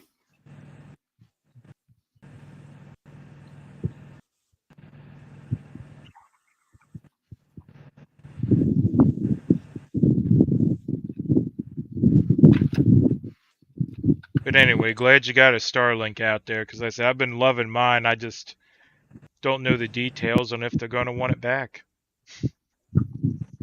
Yeah. That's when you go, what Starlink? Exactly. Well, that's like I was saying earlier. Like the prepaid subscription that came with it when it showed up as a review unit, you know, it's getting ready to run out here in a couple of days, and it's like I don't know if I want to renew it and give them my credit card information, because I haven't heard if they want it back or not. So it's like, well, if I give them my credit card information, and if they want it back and I don't get back to them, then they might charge me for it, and I don't really want to pay $700 for it, you know. So I'm just like, I don't know what to do. Yep. I sent them some support tickets, and Starlink's support is, well, abysmal at best. And they just kept telling me, oh, we'll get back to you. We'll look into it and get back to you. It's like, okay, well, they never got back. So Yeah, see, that's what I have a problem with us putting people on a spaceship they design. yeah, Well, I'm sure their spaceship support's probably better than, you know, their internet support. But there's not even a number to call. It's hard to find an email address, and their ticketing system is just, yeah. Yeah. Yeah. Yeah, let's put all the power up here, and that's not worry up here. Yeah. They are very good at launching Starlink satellites, though. I think this month they've launched hundreds of them, if I remember right. Well, we just had one yesterday, and they're lighting another one off tomorrow. Yeah. Yeah, they're Yesterday, launching them like crazy. Yesterday they put 46 satellites up to support Grey Wolf Walk. There you go.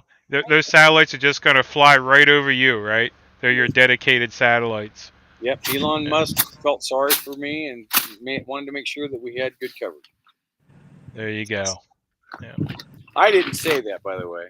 Somebody else that's in this panel said that. I wonder who. Yep. So don't come after me. Hey, I prefixed it with here's another fake commercial. I didn't know that. Do they? Before you tie that. Yeah, I had someone in my chat saying the satellites take 3 months to reach their final position and activate. That's incredible that it takes 3 months for a satellite to get where it needs to go. I know if you're looking at the right time at the sky, you can see a whole line of them right after a launch flying across the sky together. Yeah. But I didn't know it took them 3 months to get spread out. Yeah, I've seen. They call them the sky trains, and I've seen those. It's pretty wild. Yeah. Yeah. It kind of looks like a comet or something at first, and then it's like, what is that, you know? Yeah, it's just this line, one after another, going over you. It's pretty cool. Yeah. Yeah. There's no water in it. So number one. So I have Mr. T turn the water on. There's a shower nozzle up there. Take the shower, or if you want to go in first and prep it, take the shower nozzle off, put some water in the toilet with the shower nozzle, back faucet, and then afterwards rinse.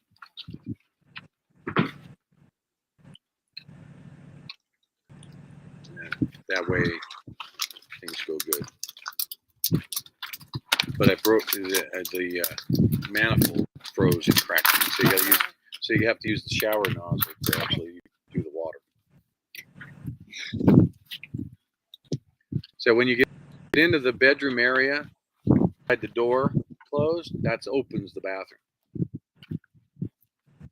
Sorry, I know that might have been TMI, but somebody has to use the restroom. You gotta tell them how to turn the water on. Yeah, because it's one of those idiosyncrasies. I got a new toilet in there. I put in a year ago, but then I didn't winter it. So the valve cracked. So I had to turn the water off to the toilet. But I got the shower nozzle right there. I just use it. It works. Everything inside the Beechwood is I changed all the copper pipe out with PEX line. I put a new 27 tank in there. So it's plumbed up like a house then. You got your little distribution block and everything, and yep, I've got 3/8 new. All the line in there is 3/8 PEX, and then on both sides, hot and cold. Then I've got 2 spare 20s in the back, so I got 40 gallons back that's valved with a check valve to keep it from flowing back into the front tank, and then I shut off the front tank when it runs dry, and then open the back tank, and it goes through to the pump. So I get a total of 67 gallons of run. And I got 30. That's one of the. That's one of the things Stan was talking about last week when he was on. I think it was last week. Is one of the biggest problems with RVs is they don't carry enough water. Yeah.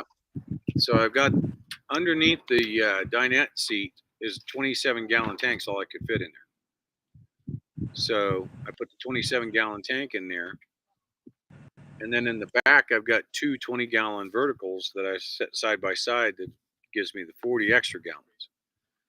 but I don't have any room to put more water in unless I build some kind of a chamber underneath it. Yeah, you just put that 55-gallon plastic drum on the roof, and call it a day, right? Yeah, right. So you hit a low-hanging bridge, right? Well, and you just get free car washes out. Everyone behind. No? But we're doing pretty good out here, I'll be honest with you.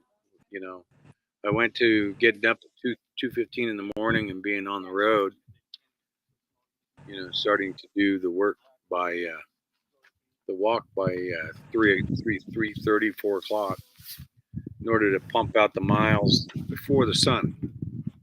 Because we were hitting, what was that weather cat? It was like 76% humidity one day, and it was 79 degrees by 8, 9 in the morning. That was the morning after you had those thunderstorms move through. Yeah, I think it was about 76%. It was at 4,600 foot of altitude with those kinds of numbers. By 11 o'clock in the morning, if you're not hiding, you're dying. I mean, it's bad. The National Weather Service actually put out warnings of doing strenuous exercises during the heat of the day after 11 o'clock in the afternoon or in the morning, basically. So during all that time, I was basically doing dark walk, which can be interesting in itself. Yeah. When you're doing dark walk and you're watching out at the desert and you see eyeballs looking back at you. Oh, no, yeah, or it starts looking like a horror movie because you see something, you swing the flashlight over there quick, you hear something, you swing the flashlight over there, Yeah. And then you hear a yip, yip, yip, yip, yip, yip, yip, and you go, oh, there he is, that little talking to his buddy down the road. Yip, yip, yip, yip, yip, yip, yip. But what's really interesting about it is watching all the animals come out that are curious about you, that would normally run. You ever seen a field mouse? I've seen a good many field mouse. I grew up on a farm, but yeah. The kind that got a tail about 8 or 10 inches long with a body about 2 or 3 inches long, and then it got like a little feather duster on the end of the tail. That's a kangaroo rat. That's a kangaroo mouse. Yeah, a kangaroo rat. We call them field mice out here because that's what we see them in. Yeah, they came out to investigate you, huh? It was interesting to have them actually sitting right alongside him, and then they'd stop and they'd look up like, please, mister, may I have a hamburger today but pay you Tuesday, Yeah, they're hoping you drop some trail mix or something, Right? And then we had one that was probably 4 or 5 inches in length. I saw him out of the corner of my eye on the other side of the road, and he come across the road, went to about my 1 o'clock, stopped, looked right up at me like, what the hell are you doing? Yeah, you're not supposed to be out here now. Yeah, and it's like, it's like you turn at him and it's like, what are you doing here? It's like, he's sitting right up there. They sit right back on those big back feet, those kangaroo kind of feet, and they got their front paws up there looking at you like, what gives? It's like that. And then the birds will have 4 or 5 of them, and they'll fly right past you, and then they land, and they're sitting right there looking at you as the sun's coming up. And then you pass them, and they'll fly a little bit more, and they'll land and turn back and watch you again. And they just do that for like a mile or a couple of miles. It's pretty cool. Yeah. Well, that's when you just go to the mouse and go, hey, I see you there. You're lucky I'm not hungry, right? Yeah. So how about, I think I've seen the world's largest cricket. Oh, goodness. I'm not kidding you. They're that freaking long. I got pictures to prove it. They've got to be 3 inches in length, black. They'll stand up about 1.5 inches, 2 inches tall. And if you approach it, they actually turn and face you down. They don't hop away. Yeah. Like, I know down in Texas they got some big cockroaches. They'll actually fly at you down there. But yeah. Yeah, I was in Don't Hawaii. think I've seen big crickets that big.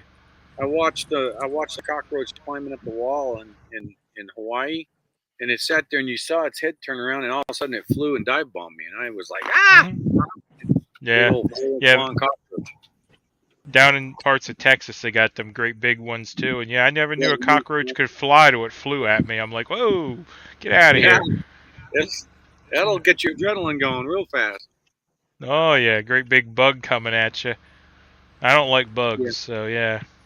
I'm telling the kids, make sure you don't go out there because, of course, we're in the desert where there is rattlesnake. We did see a garter snake, a baby one. We're just kind of slithering along next to us. And And killer kangaroo rats. You what? And killer kangaroo rats.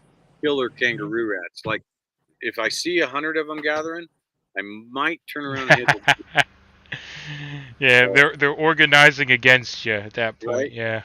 And then you've got the coyotes, and then once you've got the coyotes handled, then you've got the cattle, which are pretty cool, and then you got the mustangs.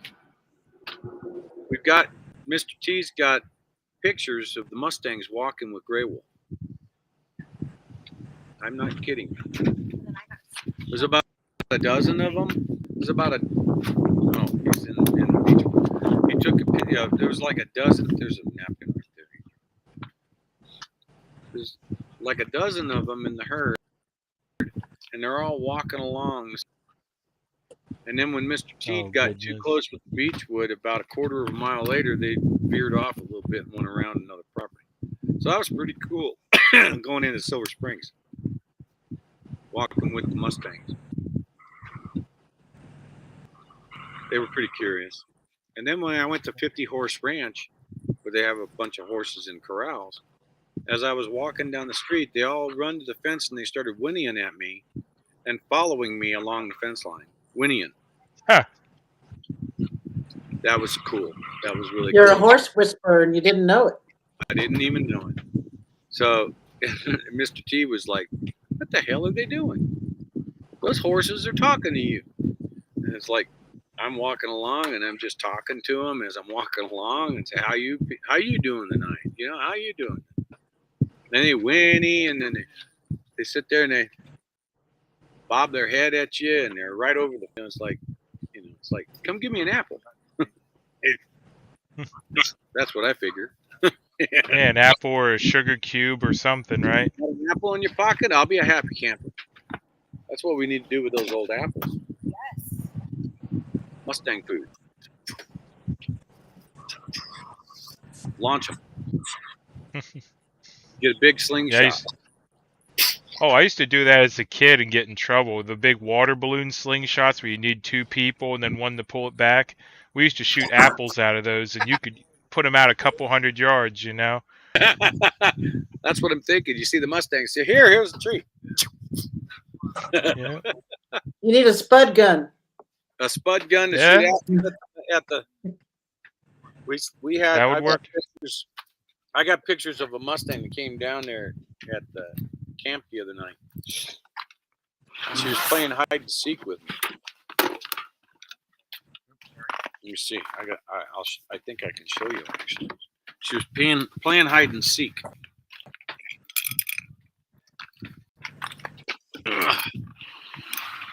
Say hello to my little friend. That's a heck of a lens you got on there. That's only 600 millimeters. That's more than a little friend.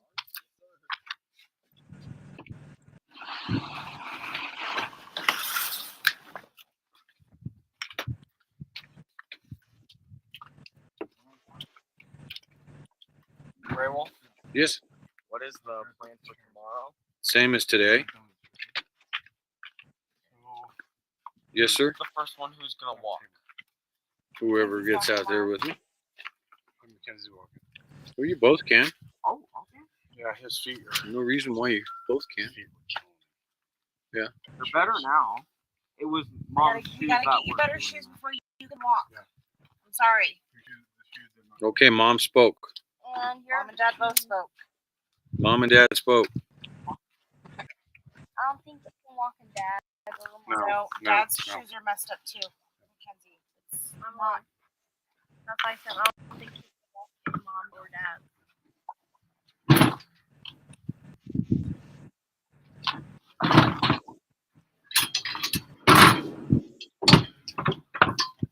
So she was playing hide and seek with me. You see? Diego's got to take it to full screen. You can see something behind the bush there, yeah. Yeah, Diego, wake up. Come on, dude. Oh, there he Diego, goes. He ándale. switched to the There full we go. screen. Ándale, ándale, ándale. Arriba, arriba. Arriba, arriba. Cute. Yep. She's Yeah, poking her head hiding out. behind the bush. Yeah.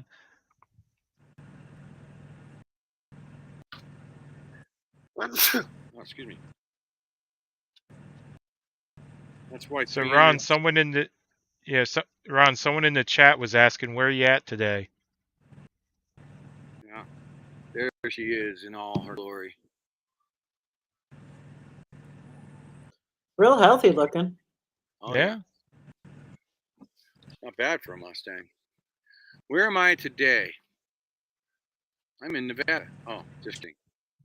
I'm currently 5 miles away from Austin, Nevada on interstate, not interstate, I keep saying interstate, on Highway 50, also known as the Lincoln Highway. So you can flip through this way, that way. Be careful not to drop it. Carry it right there. See how heavy it is? And then you can sweep it. So, yeah, I used to do a lot of photography with my 35 millimeter Minolta, so I've got a few lenses. And so I wound up getting this Canon EOS M50, a Mark II, and an adapter from my Minolta lenses to the Canon. And so I can use all my Minolta lenses. I got some interesting lenses too. It's a lot of different filters too. The one that's on there right now is 150 to 600, and it's a slide zoom. So it'll slide. So I can take it out. So I can slide it out all the way, like it is there. And then once I zoom in to what I'm looking at, right, then all I got to do, boom, I just slid it from running out at 150 to 600. And now I've got on target, and I can just do an adjustment for the focus, bang. Then I can shoot off however many rapid fires I want. And that's where a lot of these photos, like this one here of her, come from.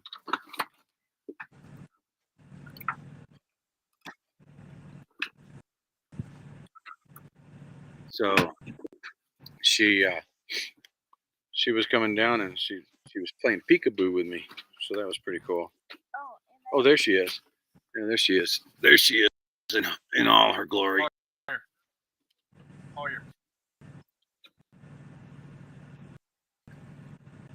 Now, guess how many feet or so away that was? That was actually, I think she was about 100 yards away when I took those shots. So I was able to pull her right in. So the old camera bag and all of my excess lenses. Don't worry, it won't pull my shoulder blades out too far. But this lens is the Canon lens that is an auto lens. Yeah. So I take it apart and put it all together so that Texas has been taking a lot of pictures using the auto lens so that she wouldn't have to know how to adjust the focus and all that stuff with all the bigger lenses. So take those all out. We'll start with this one. Take that one. Cap it. All right. Oh, Don't do that. Get back on. This one's the one that has the adapter that the company put it in the right spot there. I think that one goes over here. Okay. And then we'll take off the color converter.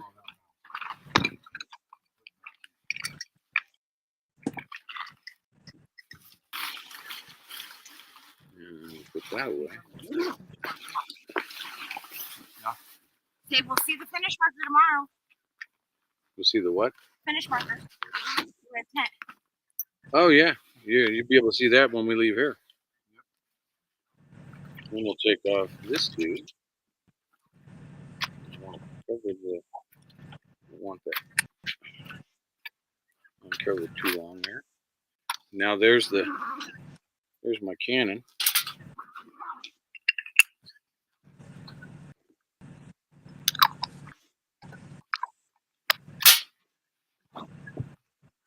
Okay. So that one went in the wrong spot. Let me put that in the wrong spot. Okay. So the teleconverter's got to go in this little case, wherever the case went. There it is. Right in the back there. But I had all of these different lenses and whatever kind of photography I want to get into. I was wondering where that went earlier. I took the spare out. So now I set it up on automatic. Now it's just point and shoot. You can't get an out of focus shot with this EOS smart lens on here. You just literally rapid fire whatever you want, and it automatically focuses in. Has eyeball correction. So it has all the good stuff in it. So Texas has been running that today. So that's pretty good shots today. If you want to see the shots from today,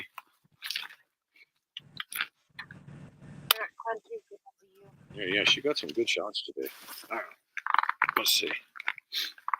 Turn it back on.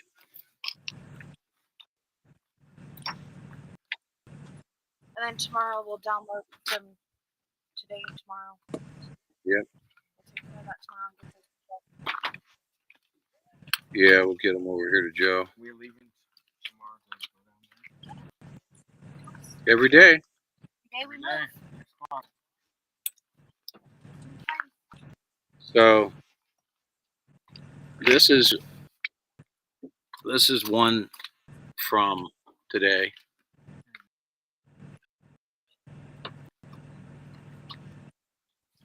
I think that was as we're exiting. Here's all my gear. She got a good shot of all my gear. Yeah, they all look a little blurry from here. Well, they do on there, but once they're uploaded, these are 4K by 4. These are 4K shots. This is a 4K camera. So she got the Mustangs. Yeah, and also I don't know if the lens is clear on the camera there, but there's the parade.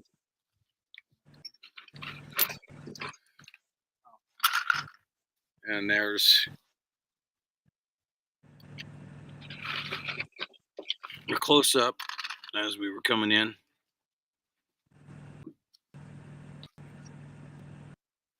So that was today. So that's what Texas has been doing. Those are nice shots. Yeah, so she's going to get them up to Mod Joe. Mod Joe's going to put together not just Mod Joe, all the, Mod Joe does a hell of a job. She's one of my admins on the website. And so as they do the blogs, and, it's a multi-personal event to do the blogs. and a lot of people are involved in doing the blogs, and so that's a beautiful sunset. Huh? Yes.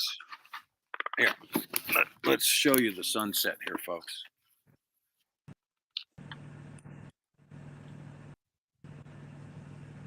You see it? Flying blind, dude. That looks good.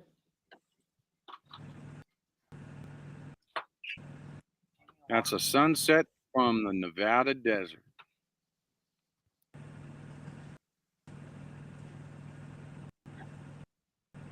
So we get to see that every day, right? So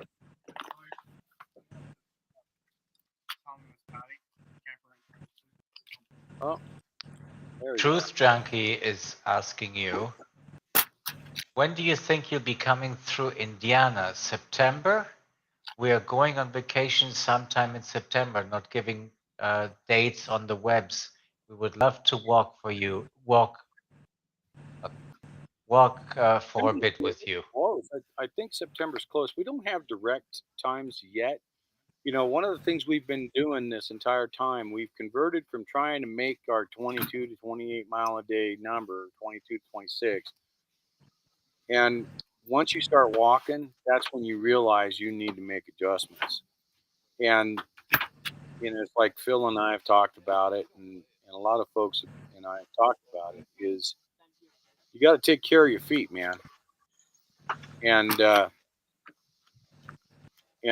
with the way that I've been doing it recently, I literally stop now every 2 miles, 2 to 2.5 miles, and I take my shoes off and I take my socks off, and I've got swimming pool foot. You know, it's like you've been in the swimming pool too long.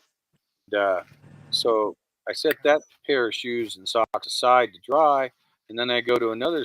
You know, I let my feet dry out a little bit. It takes about 30 minutes where I lose that wrinkle. And then I put new socks, clean socks, dry socks, and another set of shoes, another pair of shoes on. Boom, go another 2.5 miles. No blisters doing that until I can get the callousing. Once the callousing is built up without having the blisters form, then we can start powering in. We can start powering into the walks. So the goal is to get up to 22 to 28 miles per day. But there's some of them could be 30-mile days. If we have no mountains to climb, we have come up with some good numbers already. When it's a downhill stretch, we're at about 3 to 3.3 miles per hour on my cadence and my step on my walk. On uphill climbs, I'm running at about 2.2 miles per hour. So we've done a lot of climbs here, as Texas and Juniper found out yesterday. They were wondering when the damn climb was going to end to come in. For sure. And so tomorrow, WeatherCat's saying 2,000 feet, and I'm looking back there going, that don't look like the 2K I did the other day. No. But stranger things have happened. I'm looking right at it. Anyway, we'll see. So it's about 5.6 miles? 5.1 miles to the sign. 5.1 to the entrance sign, to the city limit sign.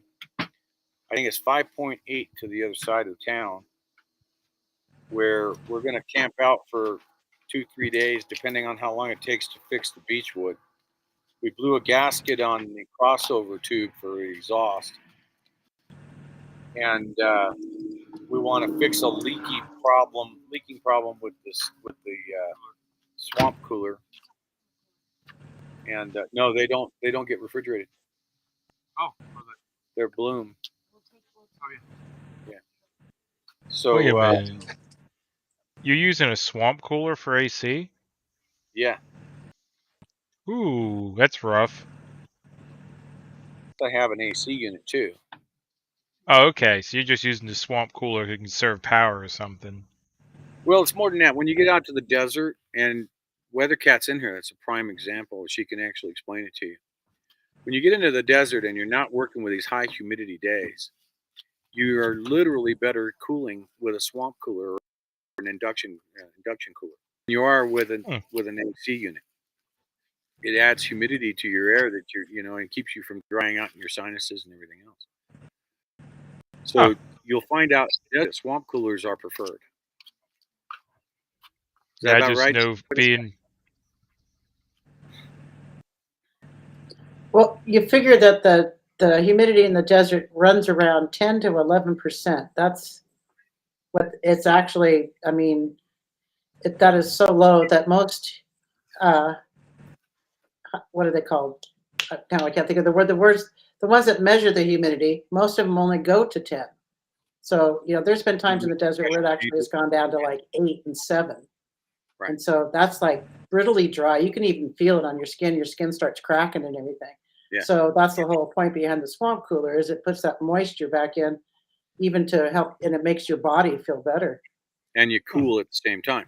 Yeah. Yeah, I was just thinking in PA, like they sell those swamp coolers, at like Walmarts and stuff. And up in PA with the humidity as high as it is, yeah, those things do nothing. They will not work. If it's high humidity, it's a waste of time. You can use it as a fan to move air, not turn the water onto it. And so you can use it as a fan or a blower. And in the case of what I have, which is a turbo cool, I can reverse the direction of the fan and make it an exhaust fan. So you can suck the heat out from the top layer of the coach. So that's also helpful because you turn on the air conditioning unit, turn on the exhaust fan up front, and now the air conditioner is moving that air, and as the hot air is up at the top, that exhaust fan sucks it right out. So it's it's pretty neat how we got it set. But right now the float, I think it may have it may have a cracked O-ring, because if we let the water go too long to it and he turns the corner, it'll rain on you on the inside. So, that's no good. No, so we got to fix that. We got to fix the exhaust leak. We've got to put a power a splitter on it, so that when we're running the coach, it'll charge both the coach batteries and the house batteries. Right now it's disconnected, so that the chassis battery is separate from the house batteries, the coach batteries. So the inverter is running only on the coach, and there is no connection. So we need to put the isolator block in so that the alternator will charge both sets of batteries, but those batteries don't see each other. And that way we don't turn the key one morning and we got a dead battery because everything on the inverter sucked it dry. So if you run down on your deep cycles, I see a question here. Yeah, that's for you.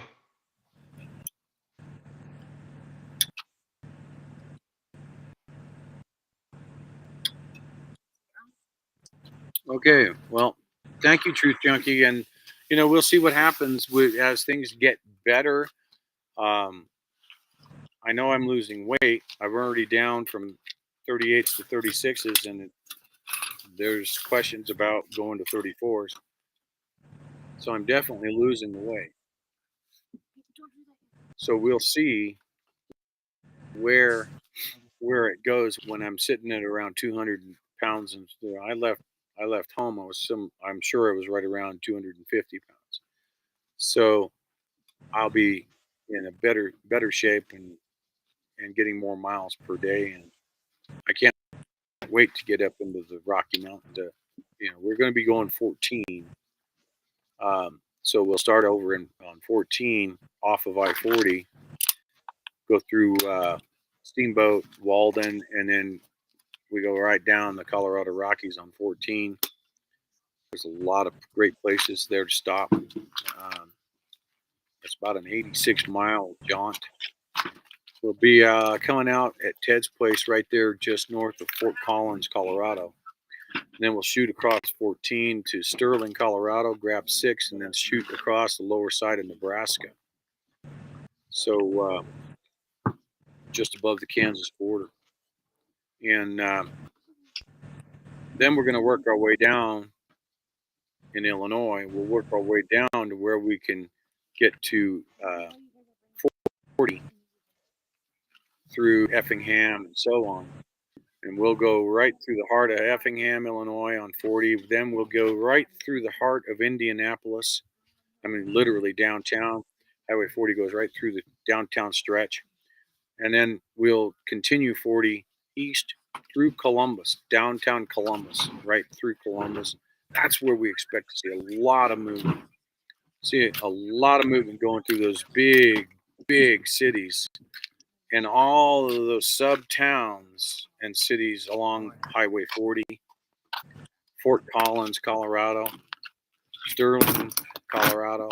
All of those cities, we expect to see a lot of growth and a lot of people coming.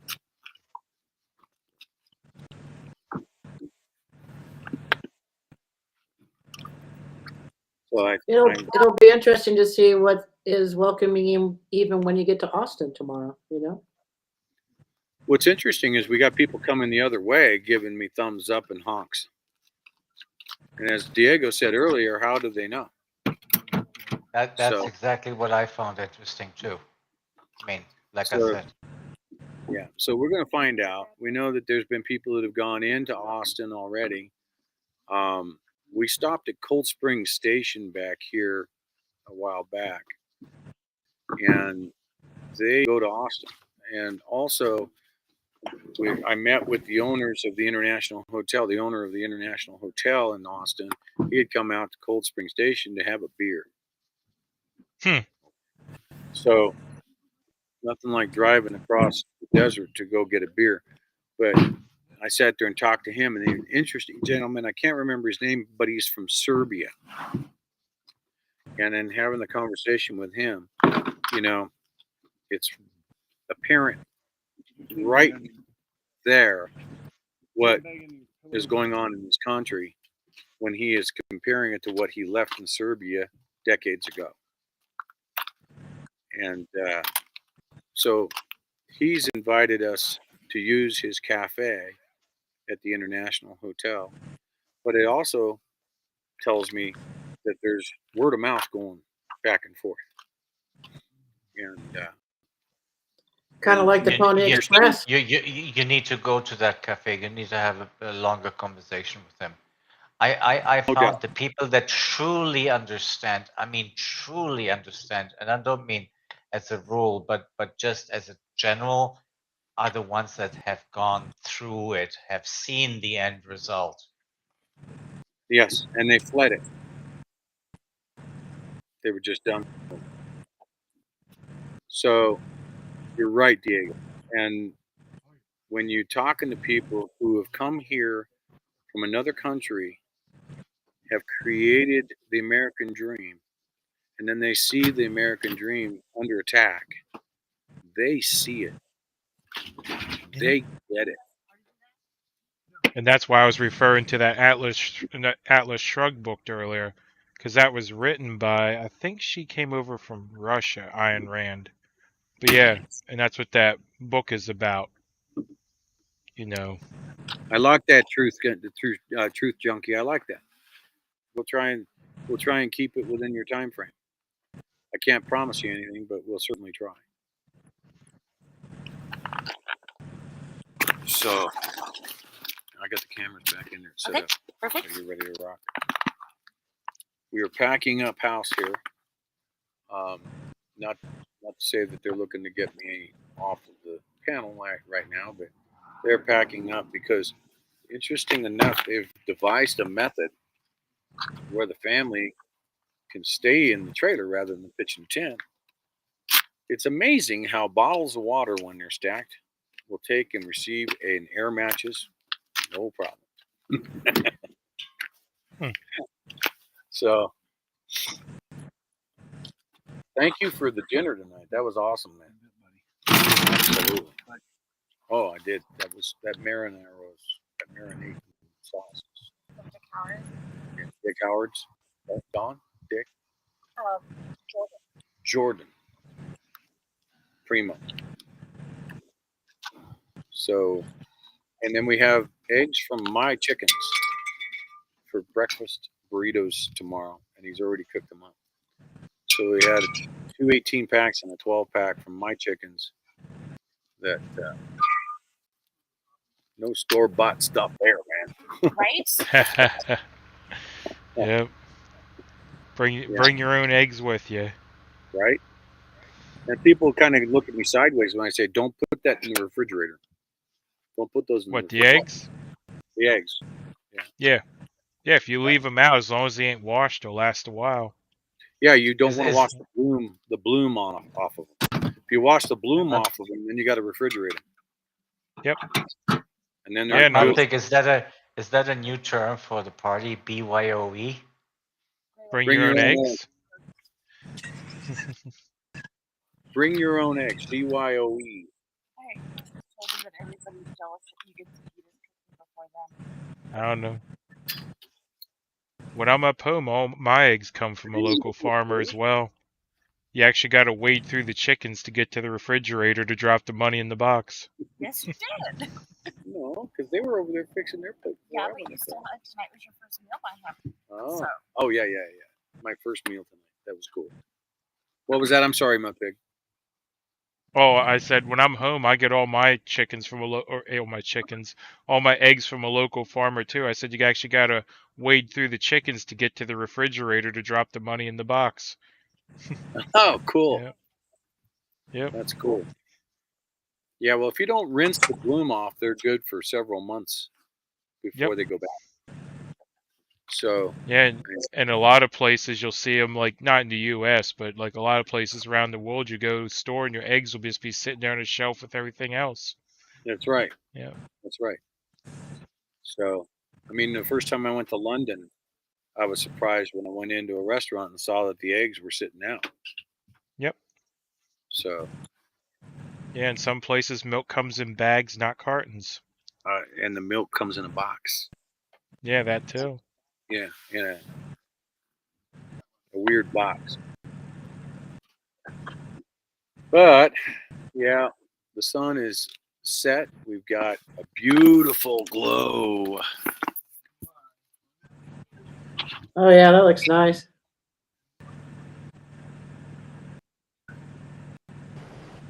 This is the kind of stuff we've got almost every day. Almost every day is like this out here. Right. Yeah. That's incredible, though. You're out there in the middle of nowhere with a folding table, a Starlink satellite on the internet. Yeah. Yeah. With some good friends and some good food. Sitting in the middle of nowhere. In the middle of the desert. Seems like you got quite the team there now. Yeah. And, you know, I expect it's going to grow. So. And you're not going to starve with Juniper around. No, there's no way I'm going to starve with Juniper. Yeah. Or Texas, for that matter. So I'm guessing that I think I saw a dozen or so burritos head to the refrigerator. So, Burrito. Breakfast burritos. You heard the story of the hamburger, the 5 pounds of hamburger that we're trying to figure out what to do with, right? So we put it in the refrigerator, and a day later it was starting to get that grayish tint to it. Like, this has got to be cooked up. So,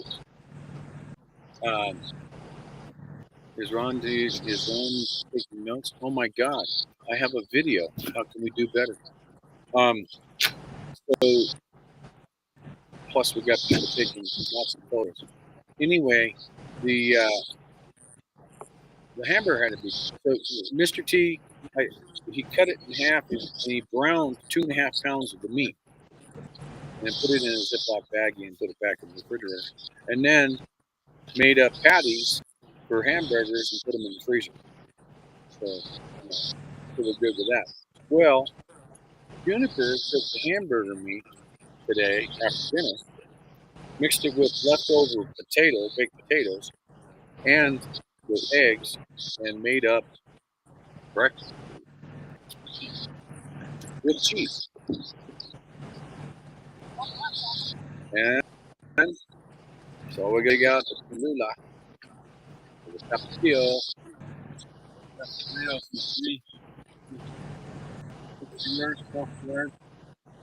We got burritos on top of burritos. Oh, I know Juniper would love to have some of my wife's salsa there right now. You dirty rat. He says, "Oh, you dirty rat." Sorry. Well, that'll be good. Some good superfood for the beginning of your walk. Then that's great. She makes it's fantastic. Yeah. So in any case, I think I'm going to call it 10 toes time. It means 10 toes up between the sleeping Yep. bags. I'm getting there myself because You're 3 hours ahead of me. Winky's getting there. I think he's already there. Sun's down, man. The Still sun on? went down. Oh, man, that means your truck won't start. Your truck runs on solar power, don't it? No, the truck will run all night long. The transmission will not go into gear once the sun goes down. That's Ah. right. Transmission It's a does- solar powered transmission switch. That's right. So, It will not go into gear until I've had at least one of these. oh yeah. Well, I got one of these. Right.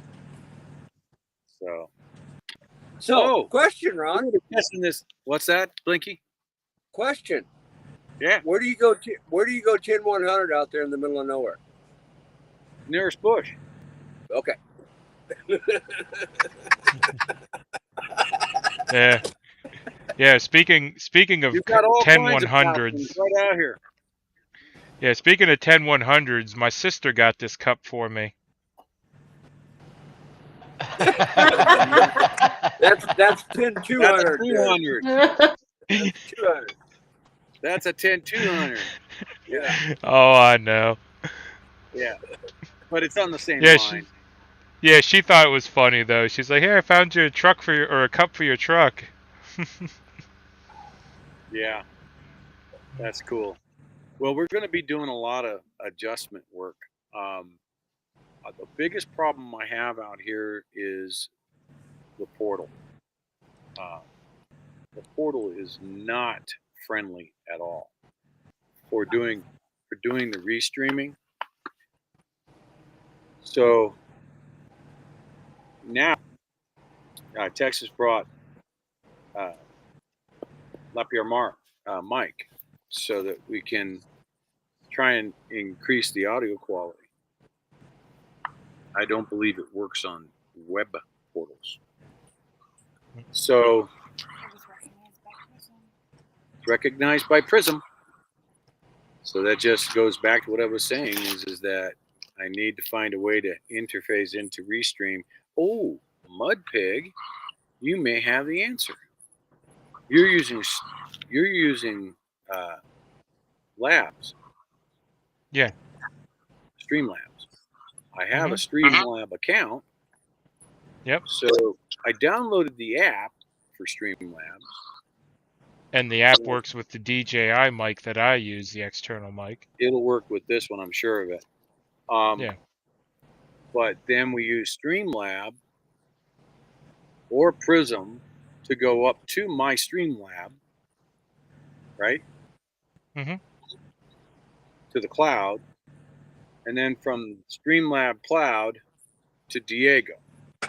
Yeah, because like I told you when we talked, as long as Diego can pull in an RTMP feed, you can kick an RTMP feed from Streamlab right to Diego. What about the stream? What about the chats, though? Yeah, that'd be rough. But chat's rough to begin with. People will have to read your chat now, right? Right. But there is one problem. How does Diego control panels to my stream?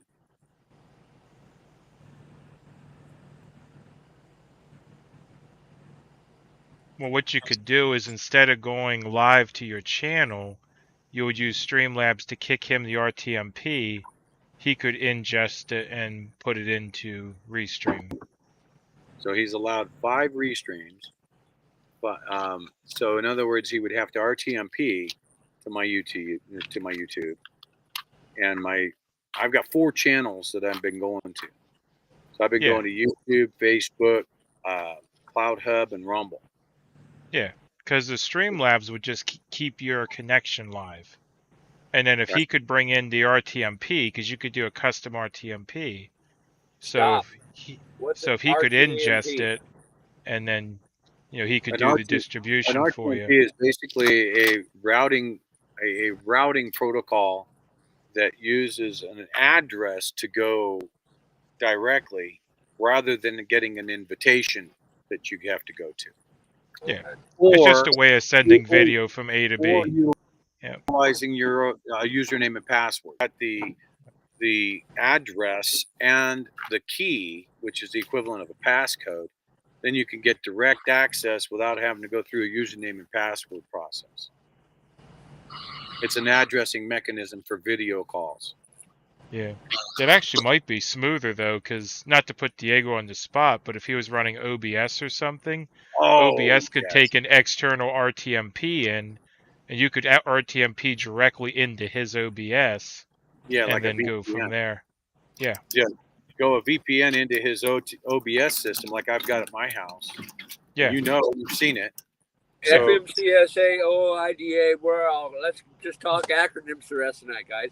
I'm not a geek. Okay. I'm not either, but when I started this live streaming thing, I jumped in with both feet and did a lot of research on how it all works. I don't do research. I drive truck. Yeah. We'll talk to you later there, MedPig, about that. We don't want to bore the other panel members with, what the heck is that ABC, XYZ, OBS? I mean, I'm interested. It's just when you start throwing out all the acronyms or whatever you want to call them, I get lost. Okay. Yeah. I barely know what an HDMI is. Okay. Yeah. Well, just so you know, Blinky, OBS is actually a name of a product. I've heard of OBS, but I couldn't tell you what it is. Okay. Yeah. And HDMI actually is an HTML. HDMI. Get it right. All right. So a lot. Anyway. Yeah, a lot of times I click on an HTML, I get TMI anyway. So. Right. I understood all that. Okay. Yeah, that was good. I'm gonna have to remember that one. Yeah, that was good.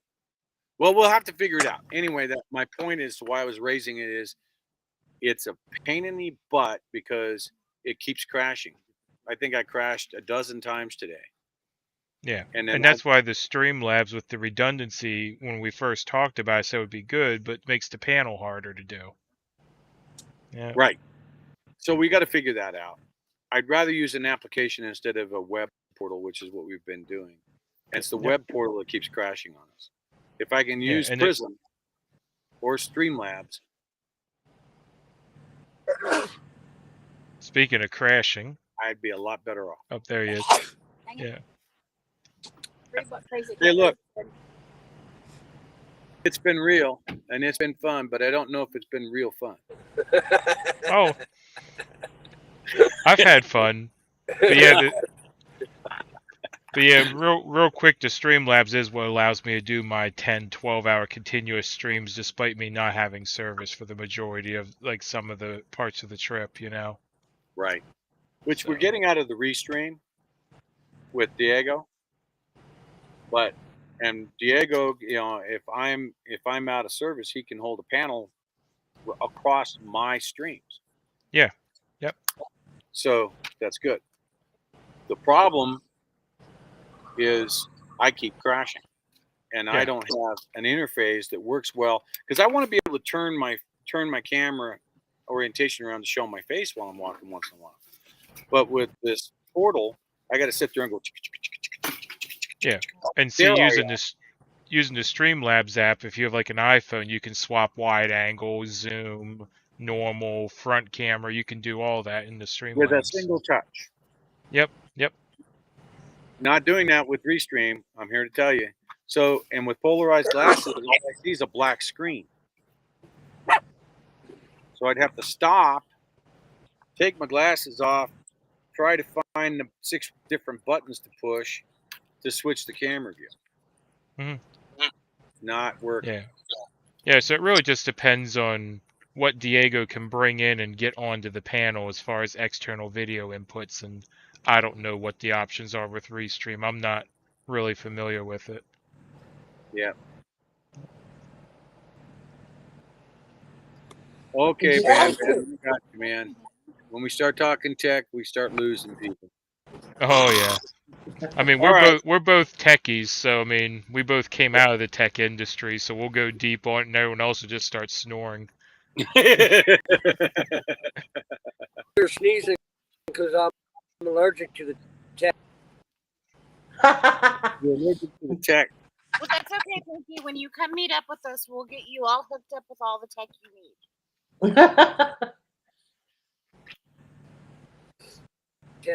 Okay. Couldn't hear Well, him. now the chat's asking if we're using H.264 or 265. I know what that is. I know what that is too. Yeah. I couldn't tell you what they're doing on the encryption side of what we're using. It's like, when we were doing VoIP. Anyway, You're good. I'm good, they say. I know Yep. what Huh? I know what BYOB means. Well, I'm trying to see what he's saying here. He says he knows what BYOB means. No, I got that. BYOB. But look at this world we're in today. Where you got the LOLs and the WTFs and and everything else. Everything is acronym speak these days. Mm-hmm. Yeah. So like back when I was working in IT, we had a lot of ID10T errors. Yeah. Yeah. IT errors. ID10T. Yep. IT10T. Yep. Yep. Anyway, Texas girl. They said they couldn't hear you. I said, Blinky, when we come and meet up with you, we'll help you with your tech and get you all set up. I'm sure.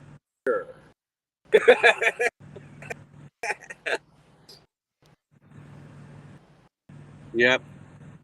I don't know. Blinky's been doing pretty good with Prism. Yes. Prism is not an easy one to get started on, bud. And you got that. I got lucky with Prism. I really did. I had Burn and Mudpig all scream out my over 1,000 followers with this go live. Yep. So.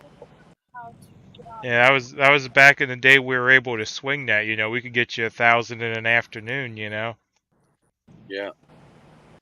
Well, I'm going to go ahead and sign out because it's getting dark quick. Yeah, I think I'm going. Oh, dark city. So yeah, I think I'm actually going to do likewise because I wasn't planning on staying this long. I gotta get some miles in tomorrow. Me neither. So I'm going to reset tomorrow. Get some rest, guys. I'm gonna be like tomorrow, so I gotta do some wall stuff. But shoot, this is my phone over here. What am I doing? I was ignoring my own phone. That. All right, guys. Good night. Good night. Right. I'll see you. Good night, y'all. Good night, Greg. Good night. Good night. Good night, everyone. Greg.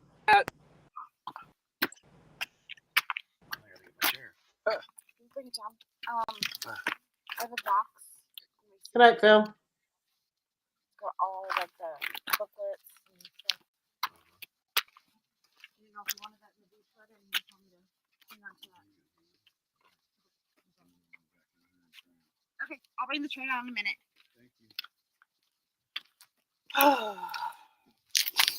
All right. Hi, guys. Hello. Well, Mudpig isn't really there. It's frozen. He's gone. Frozen on the Mudpig side? He just left, but I think his picture's frozen. Yes. How'd it go today? All right. It's good. It's really fun. Got a lot Mackenzie done. did great. Collier did 2 miles today. He did amazing as well. 2.5 actually. He did 5. So. And I did 2 meals. And Juniper did 2 meals. So. And everything's put away except for what I got to load tomorrow. Good job, guys. We still got to button the car up. Yes. I still have a lot of stuff to put away. So. Okay, Diego. I think we're good. Diego's hiding. I don't know where he went. I don't know. There he is. I'm right here. Haven't I'm been just on all tired. night. Let me finish this and let's keep going there. Everybody, thank you very much for walking. Thank you very much for walking and watching. I'm telling you. Anyway, peace to all of you and later.